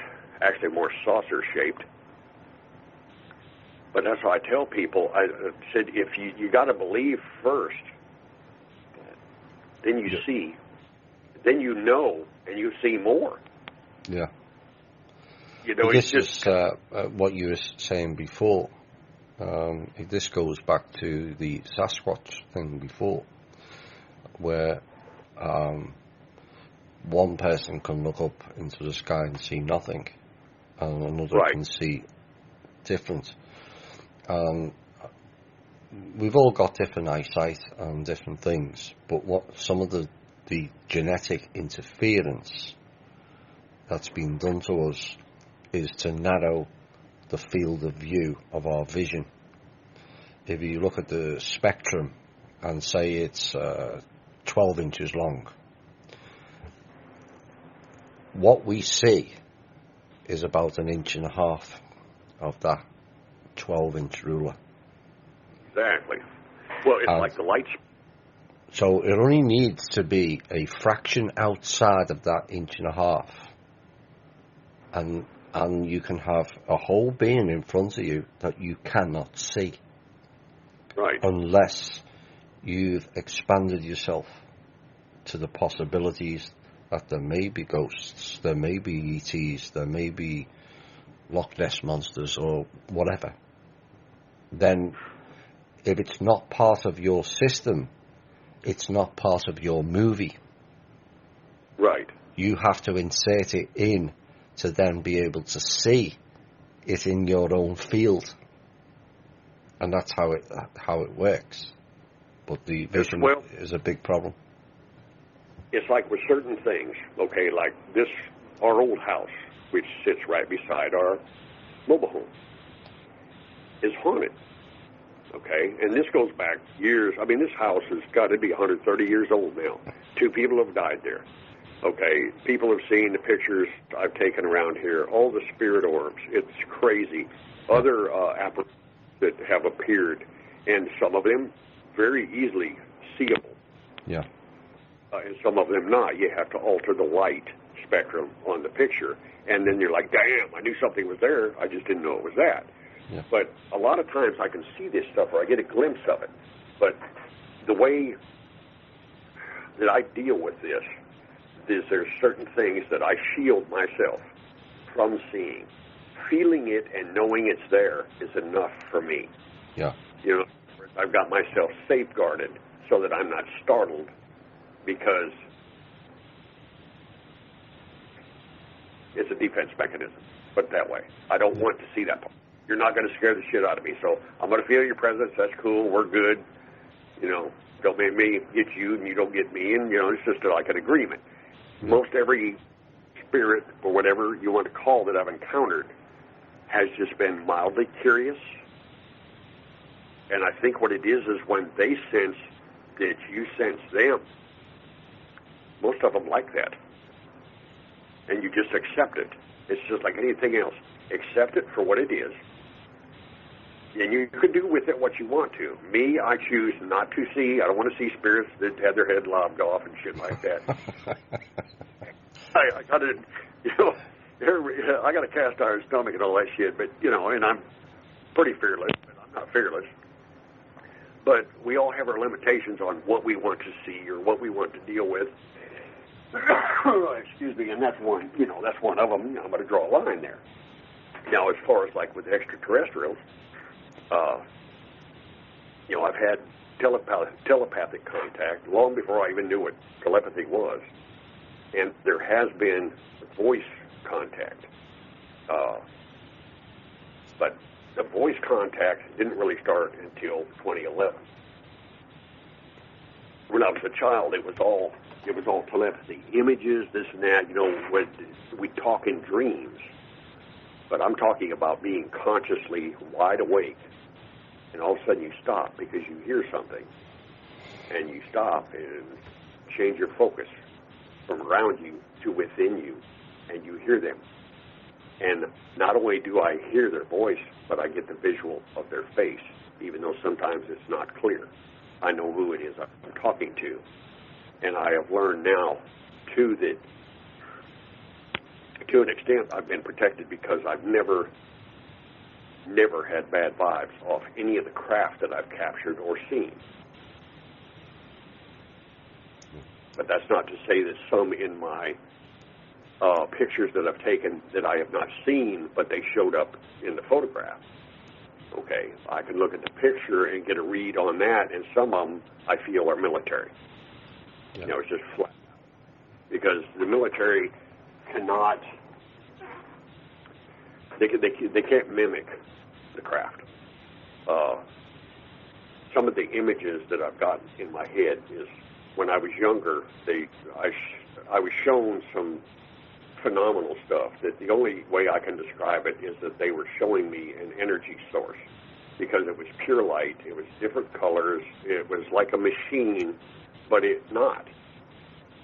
It was just a bunch of energy circling about each other, and the different energies were different colors, and that's the best way I can describe it. I still have a clear image in my mind, but as a child, I'm just mesmerized by the bright lights. It's like a fireworks show, There was nothing malicious about it. Now, when I got older and the contact kind of started up again, but at a deeper level in 2011, I started seeing light ships, plasma light ships again. It started out August the 1st, 2nd, and 3rd at 8:42 p.m. The same craft flew over the house at exactly the same time, 3 nights in a row. Cool. That was in 2011. So after that, I knew that the whole time, all my life, that the ETs and the ships and the dreams and everything else, that something was about to change, and that I was more ready for it than I ever was. Yeah. So I'm going to ask you a question, Dave. Yeah. Are you waiting for ET disclosure?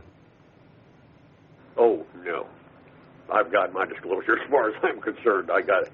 When they get it. That's the answer I was looking for. Oh, yeah. And this comes into part of people. I mean, I could actually honestly say that when I had my disclosure when I was a kid, I already knew. I'm sitting there looking at other people like they're crazy. Like, you don't know? Oh no, there's no life on other planets. What? Are you freaking nuts? I think I was 13 years old when I had a clergyman tell me that. Oh, there's no life. We are the intelligent species. I said, really? He said, oh, yes. Yes, young man. He said, you need to pull. He said, that's the devil's work. Sidetrack you. And I'm 13, dude, and I'm more enlightened than this motherfucker. And I was like, holy shit. What has he been drinking in his flask? Turned out later he got fired because he was drinking from his flask. He was drunken preacher. Drunken master on the job, baby. Yeah, so this is... baby? I'm glad you answered that way, because you've stood in your own sovereignty. You're not waiting for Trump or Obama or Putin or some cloth-headed military general to tell you what you already know. And this is a part of a deeper problem for people in general in the awake community, is they're still seeking outside of themselves for somebody else's truth when you already have your own. Jermaine Chavez was a classic example of that. He was, when are we getting ET disclosure? And Thomas is saying he's only asking for partial disclosure. I said, Jermaine, you've already had it. You've told me about your experiences, so why are you asking somebody else for disclosure? Yeah, I mean, he already had you already had your belief, and you've seen. So look within, and you could find more. Why are you going to keep waiting for somebody to tell you when you've already got the ability to see it within you? Yeah. But because I remember 2 or 3 threads where you sitting there telling him. I think I even chimed in on one. And I was like, dude, Thomas didn't say he does not want full disclosure. Thomas said there probably won't be full disclosure because it'd be too shocking. Yeah. I knew he was looking totally past that. And then, of course, I ain't going to lie. When I saw the shit about you being Illuminati and Chloe was your handler, I choked on fucking pizza that day and had to wash it down with coffee because I didn't have a water handy. Yeah. I was like, where the hell are they getting this shit? Yeah, well, it's an example, Jermaine, using Jermaine again, because it came up quite a lot at that time. Oh, yes, a lot. I was helping him in the background for 2 months. And what I was trying to get is for him to accept his own sovereignty. Not ask me, because he already knew. Why is he asking me when are we getting ET disclosure? Or whether we're getting partial, quarter, 3/4, or full? Because what I was trying to get through to him is, Jermaine, you already know. Yeah. You don't need Drake, me, Wilcock, Corey, or Trump, or anybody else to tell you what is your own truth. You know. Well, just accept your own truth. Exactly. Now, don't get me wrong. I would love to turn on the TV one morning and see these worthless pieces of crap up there, announcing it like it's something new and they just discovered it, so I could laugh and say, I already know, mofo. You know what I mean? Yes, I think there's all that element. I told you so. We'd all be, I'm not nutty, but I find it sad when people have their own truth and they won't wear it. And this comes down to your own sovereignty. It's like when people ask me on the show, let's use for Cobra, for example. People say, is Cobra good? Or there was one recently, is David Icke good? Hell, I learned the fact that you're asking, is Corey good or is Wilcock good? It doesn't matter what name it is. The fact that you're asking me means you already are doubting it yourself. Right. Yeah, not have to ask you for that. But I mean, just like is David Icke. I mean, he has some interesting shit. Okay, I listened to quite a few of his videos. Okay, and then it just I know enough. It got old. I moved on. I moved on to another. Well, I got enough of that, and that's kind of how I do it too. I think people, they overload themselves too much on some of this news, and I see a lot of news stuff being put in the group too, that I'm like, not only am I seeing 2013 and 2014 shit, I'm seeing shit that is from the absolute fakest news sites that have ever existed on the internet. And if you look at if people would click on the About button on that news site, or About Us, it'll be one or the other, they will tell you that there's satire, bullshit, horseshit, whatever other word you want to use to describe it, batshit or bullshittery, that's what that website's about, and that they get their stuff from all over the world, and they don't verify anything. Okay, now what does that tell you? You don't even need to waste your time reading the headline on that. Yeah. Once you find out about that website, stop reading it. You're overloading your stuff with crap. You're overloading yourself with crap. It's not helping you. It's just holding you back. Yeah. You're already on the right path. And you get people like, I'm going to use them because I've exposed them enough. People like Corey Good. Basically, they're taking you on side streets back to the Matrix. Even with Wilcock, when I started reading his stuff, let's see, when was the first time I seen him? I think it was about the time, maybe the end of Universal Voice, before it became Cosmic Voice. It was in that time frame. And, Divine Cosmos, okay? And then I was, too, I'm still like a kid. And I love astrology to an extent because it does give you good basic understanding of people. No, I don't believe that astrology tells you that you can pinpoint the future and numerology does this. Well, maybe it does, but I don't give a shit. I don't want to know all that stuff. I just want to know the basics. If you know the basics well, you don't need anything else. You know what I mean? Unless you're going to specialize.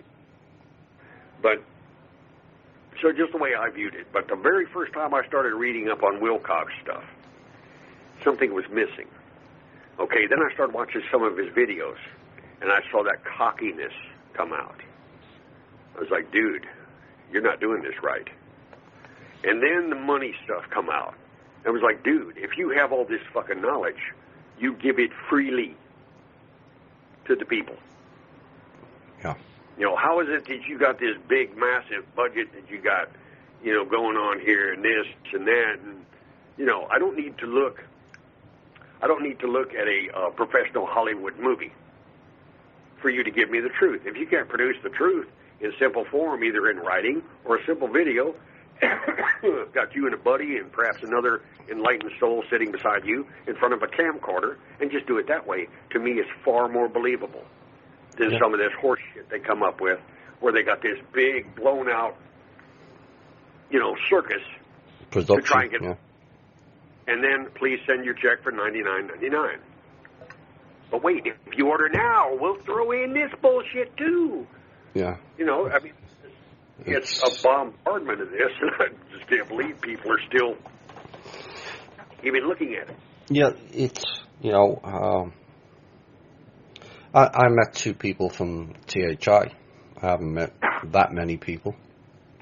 And the ones I have met, I all go, oh, you're exactly the same as you come across on the radio. Because that's what you see is what you get. And unfortunately, there's people who use it for monetary purposes. And of course now they're being exposed. And it's like, I was reluctant to start the foundation. As it stands now, it's a millstone around my neck because it hasn't started off or been funded in the way, in the right time that we wanted it. I understand why, but to me personally, I've collected donations from the members that set up all the filing fees and the agents fees that you need to do to fund to get the corporation all registered. But to me, it's like a millstone around my neck until it comes to fruition. Because I would hate to be another one who's taking money off people. All right, it's about $10,000, $11,000 that's been donated, but that's people's money. It's not my money. Whereas these people, Corey was making $300 to $500 a day in donations at one point in 2014. $300 to $500 a day, and yet was crying poverty. Even in my highest, of course, the pay scale was a lot lower than as an electrician. I made $300 a day. I never made $500 a day. Holy shit! And I'll tell you what, for that $300 a day, they was actually getting production. I was actually producing something that was useful and would be used. Yeah. What he's using is, let's see, batshit. So, no, not too many people need that. They got enough bullshit in their life, so they don't need batshit in their life. No. These people. But we'll probably... We're probably at the end we are at the end of the second hour. We're going to play your second song, and we'll be back after this a short music break with some more from Dave. Yeah. Hi all, and welcome back to the final portion of An Evening with Thomas, and tonight's guest is Dave Beyond Doubt. Are you ready to roll again? Roll with the changes, Dave? Yes, sir. Let them rock. Right, where are we going next? In your story, family. You kind of, after a great awakening, you kind of left one to start another. And your learning curve of learning to let go. It's part of the shadow side and doing the inner work. So can you talk a bit about that? Yes. I know that everybody has had their different things in their life that, was left unresolved or whatever, and so that was one of mine. I had a daughter from a previous marriage, as I mentioned earlier. Well, she ended up having 4 grandchildren, and I have a great-granddaughter now from my oldest grandson, which was her firstborn son. Now, I didn't really start having issues with this up until a little while back, and I actually took about maybe a 2-week hiatus from being online and everything, and did a lot of grounding and a lot of reflecting and this and that. That was something that I had may or may not have mentioned earlier about how one can change your timeline, your own timeline, your personal timeline, or at least, if you can't change it, you can understand it. Sometimes we can't understand a lot of the things that happen to us. Now, my philosophy on it is kind of that if I cannot understand it, I'll rest myself. Rather than drive myself batshit with it, I'll just rest knowing that one day I will understand it. Yeah. But now is not the time. This is what I tell myself. So I move on. I had to go back in time, so to speak, and realize and wonder if the family I left, did I do the right thing? And come down here, and I end up starting another family.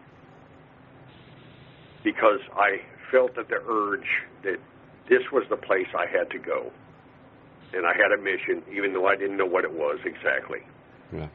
I just knew I had to leave, and since me and my ex-wife were getting a divorce anyway, it just seemed like it was the thing to do. And I got familiar with the area when I was stationed in the military here for 2 years at Fort Polk. And it just all seemed to fit. Well, naturally, like everything else, like especially with the shift that we're all finding out, it ain't nothing like what all the light workers and stuff said it was going to be in 2012. So, rather than drive yourself nuts over it, you accept it and you move on to where it is changing and face what you have to do. Did you got a question, or? No, I'm just there listening. There was, of course, I covered extensively about.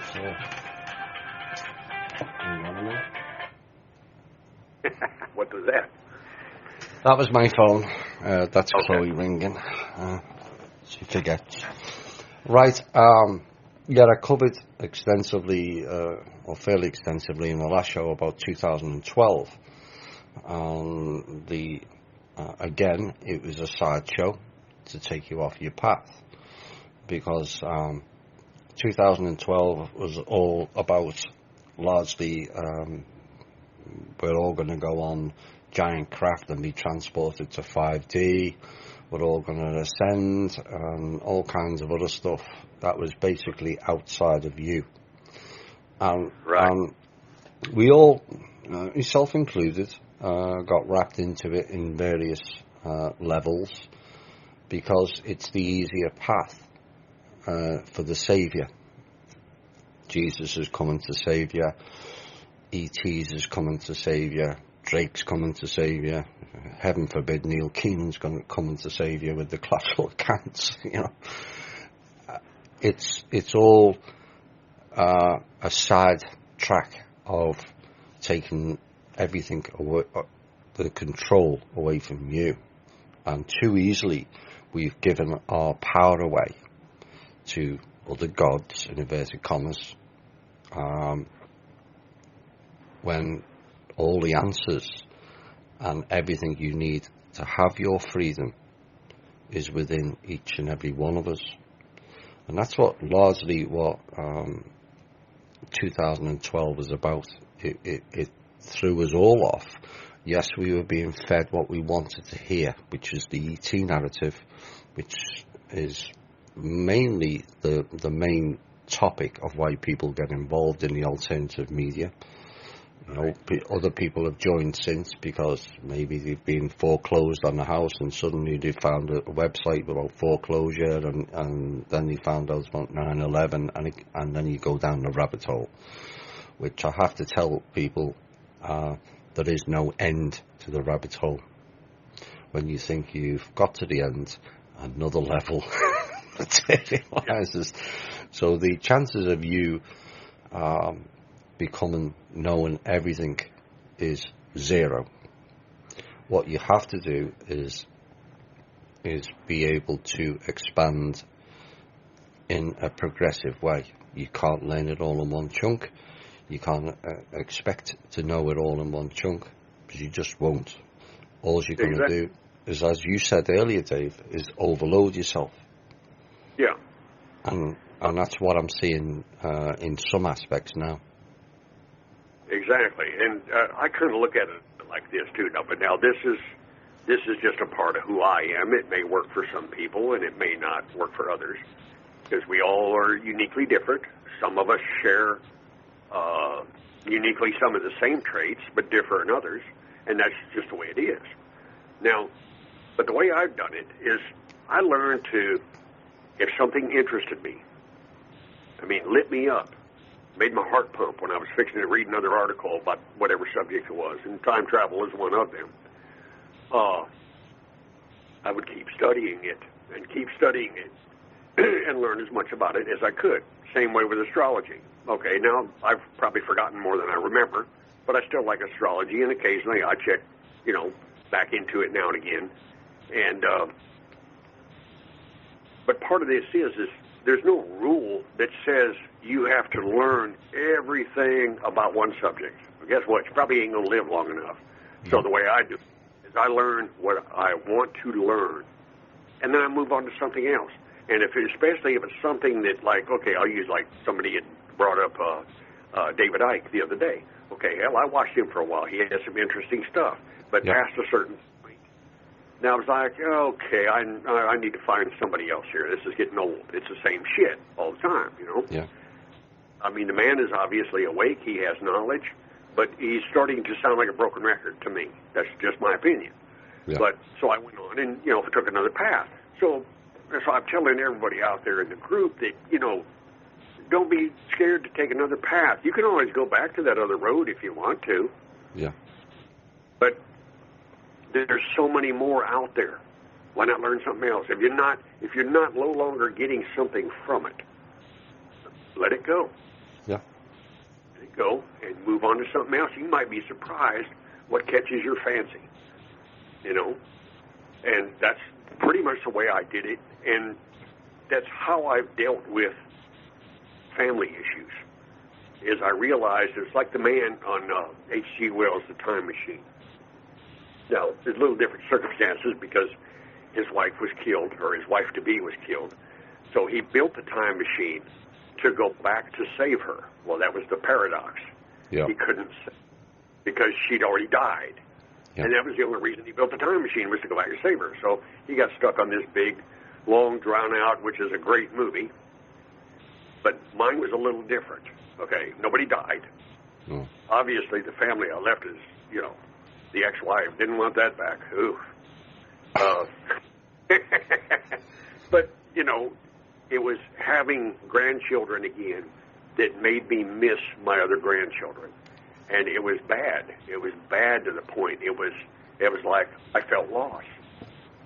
And so I kind of went through this circle again that I hadn't went through in a while. I was like, well, it's your fault. You made the decision to go. And I almost immediately, corrected myself and said, it's not my fault. I made a decision because with everything I had on my plate at the time, it was the right thing to do. It was the right thing to do. Find a job up there, I had DUI, I had some petty theft charges against me, this and that. I'm from a small town area, and it was just like I felt like there was no connection there anymore, except my daughter, and I still have a connection with my daughter, and recently reconnected with my oldest granddaughter, who is 17 years old, and every bit as beautiful as her mother. And that's right, they got their looks from me. That's not really Good. Good stuff. Yeah. It's. I went through divorce in 2013. It was about the same time that we started Cosmic Voice, so there was a lot going on, and I had to do that because those people were not on my path. And it's a painful decision to make when you've been with someone for 32 years, 33 years, to just say, it's not working for me anymore. But this is part of the inner growth of you. And suddenly it comes back to people are in your life for a reason, a season, and a lifetime. And it's great if it's a lifetime, but are you staying in a lifetime because it's convenient, or are you staying in a lifetime because you really enjoy that partner? And what's happening, I can pick up on patterns. I started seeing a load of people in Cosmic Voice and other groups who had been with their partner 20 years suddenly just up in sticks and leaving, because they were holding them back. They were on the path of the lies. We wanted the path of truth. And I do feel for people who, and there's a number in the group, who have got partners who don't believe any of this. Right. It's so difficult. Lean toward it. Yeah. Yes. Oh, yeah. It makes it impossible. I mean, don't get me wrong. I've been with, me and my wife coming up on 30 years. And believe me, the last 15 have not been a cakewalk. No. And it's because my reawakening began 15 years ago. So it hasn't been up until recently that we have actually started to reconnect, in the sense that, okay, now she understands, she can see what's happening herself, but she's still in the point of, well, I can't do anything with it, so fuck it. Okay. Yeah.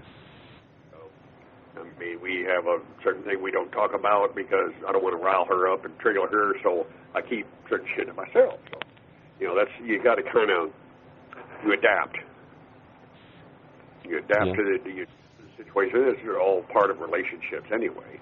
Yeah. I mean, it's not going to be smooth sailing all the time. If it was, I think I'd be more worried. Yeah. Well, it's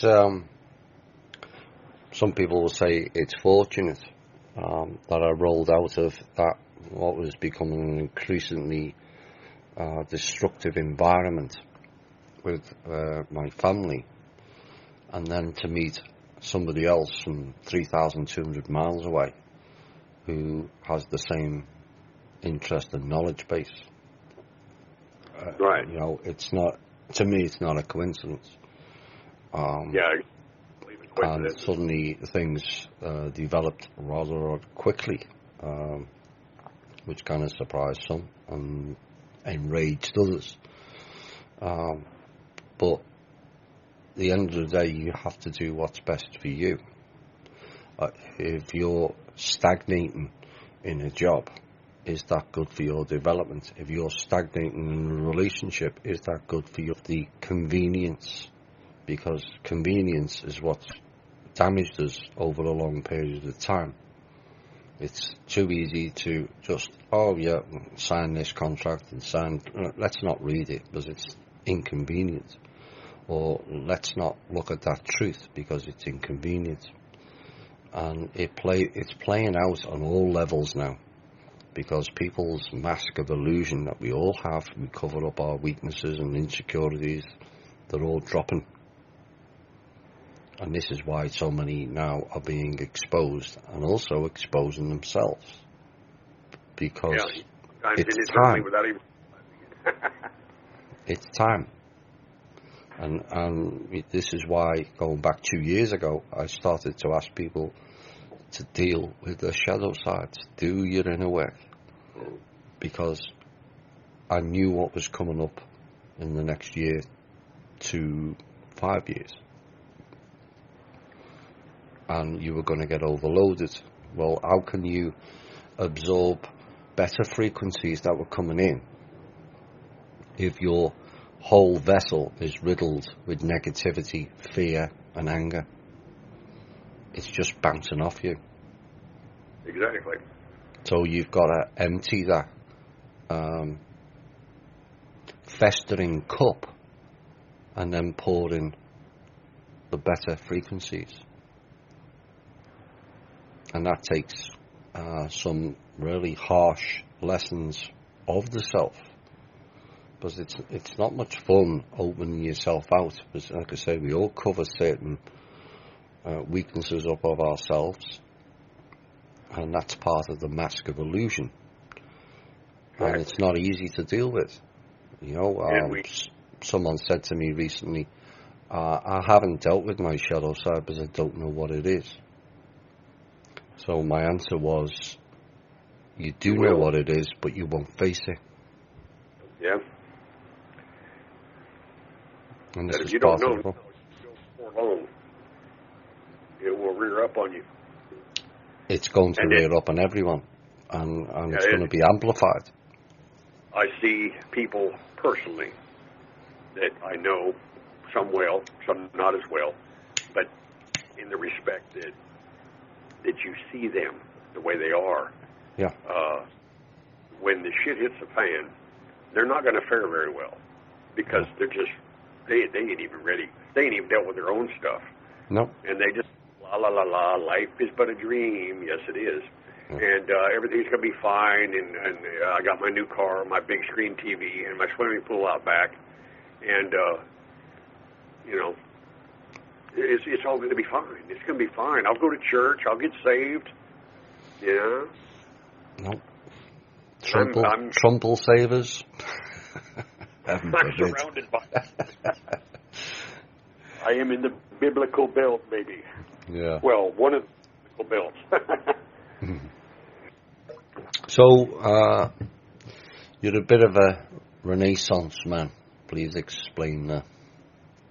Well, I actually had somebody last year, I think, point that out to me, that a jack of all trades, which is what I had been called before, is a Renaissance man. Even though I had looked up the Renaissance man, I seen what it was people in math, arts, and other stuff during the Renaissance period.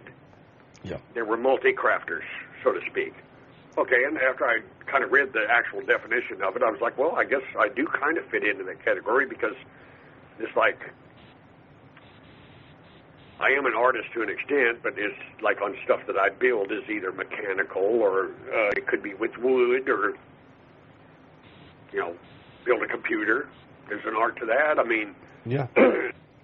It's not hard, but it's not easy. I mean, not everybody can do it, but it's not really that difficult.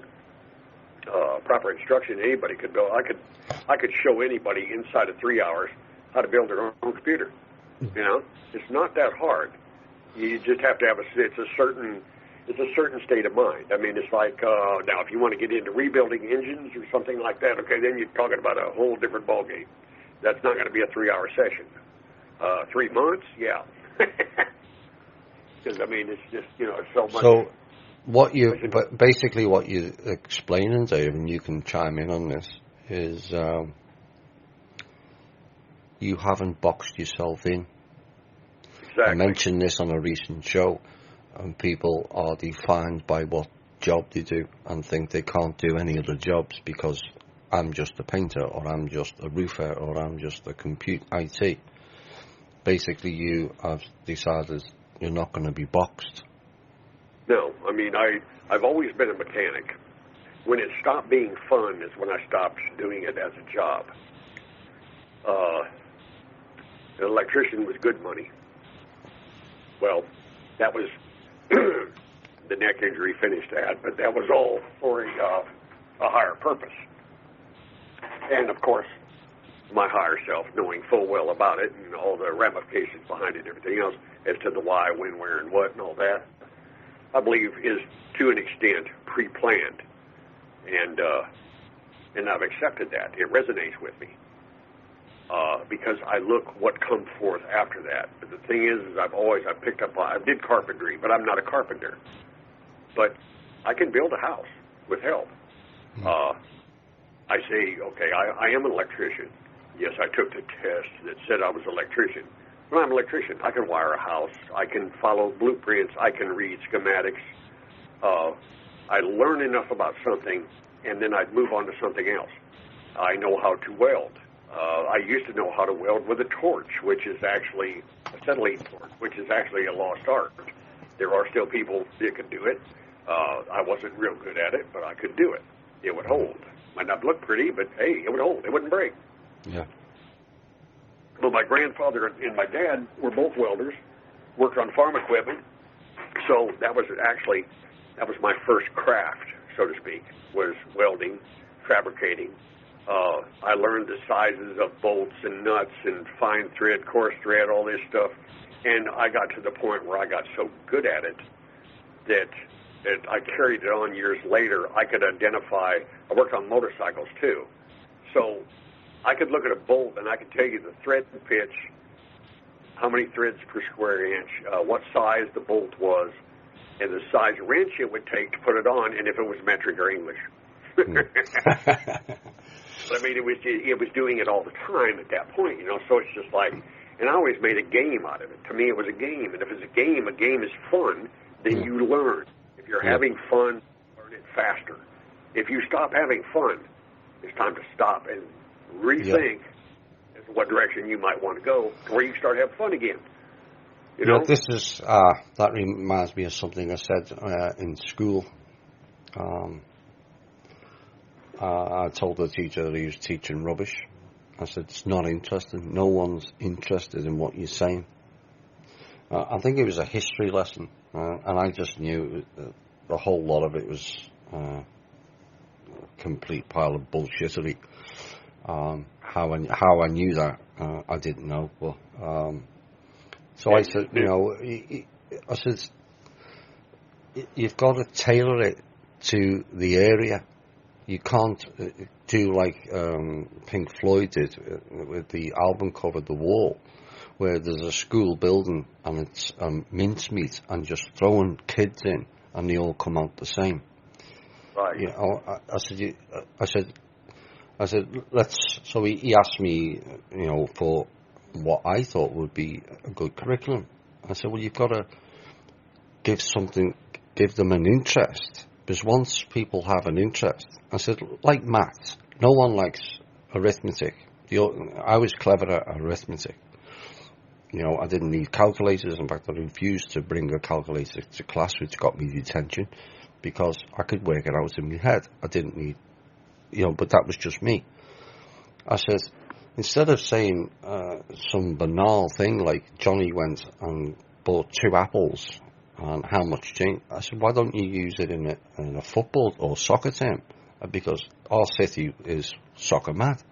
I said, suddenly you've got an interest. So Johnny went to buy 2 footballs or 2 soccer balls instead of 2 apples. I said, suddenly then you've got the kid's interest. I said, and the top subject should be astronomy.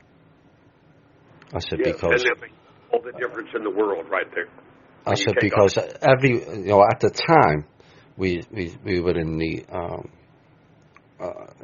Apollo program, and the shuttle was being built, And every kid was interested at that time in space. I said, so why don't you teach about that? I said, because then you've got high-level math, high-level chemistry, which nobody in our school was interested in. Everyone disliked physics. But if you wrap it into a package that has a core interest, then people will learn. Right. And astronomy covered all the subjects that people hated. You know? Exactly. And then when you're talking like something like physics, like you mentioned, okay, when you're teaching the wrong math in physics anyway, okay, that just makes it more confusing and this and that. And, you know, think about some of these people that, you know, I'm a physicist and I've got a master's degree. Boy, ain't they got a shit when they realize that they're totally wrong. You know, because they were taught wrong. Yeah.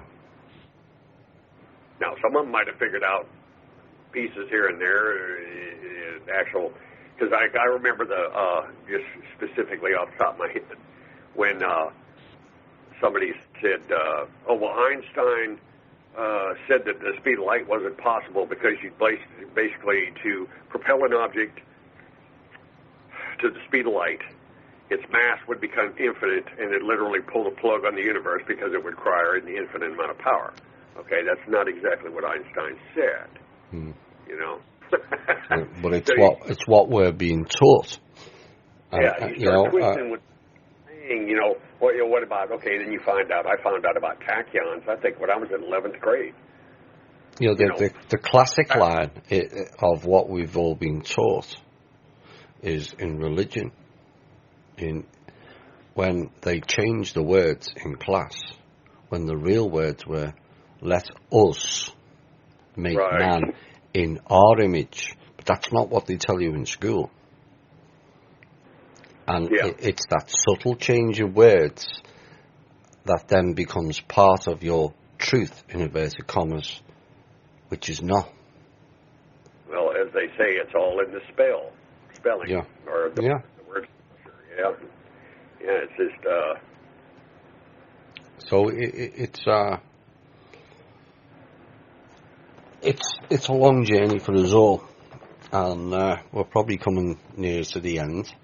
If you want to ask me some questions, or if you want say something else on something else before we wrap it up, we've got plenty of time, but it's up to you. I guess I could just wrap up and tell everybody. I think I pretty well covered my points. I mean, I guess I could re-emphasize on, you know, people believing. You don't have to, if you don't, you know, necessarily fall toward the ET side of things and the saucers and the craft and light speed and all this other cool stuff that I like. You know, find something that you like and pursue it in the effect of, first you got to believe.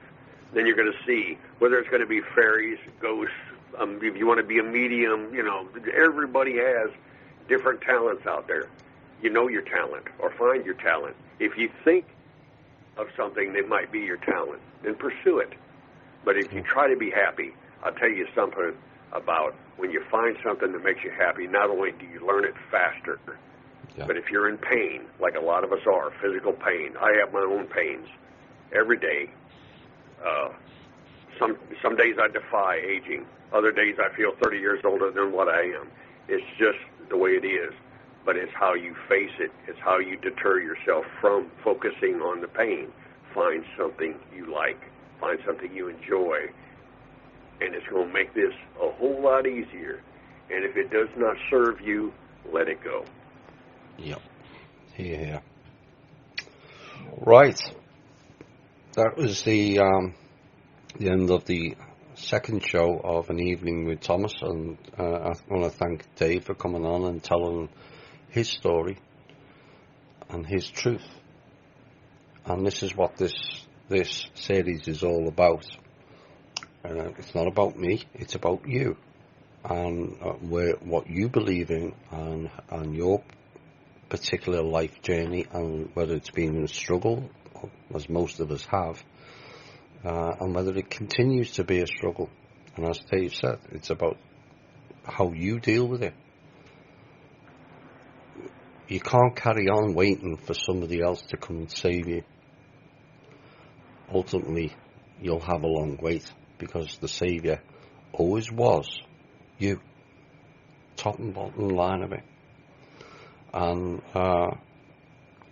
that's the message that I think Dave's put out today, of how you go through things in stages.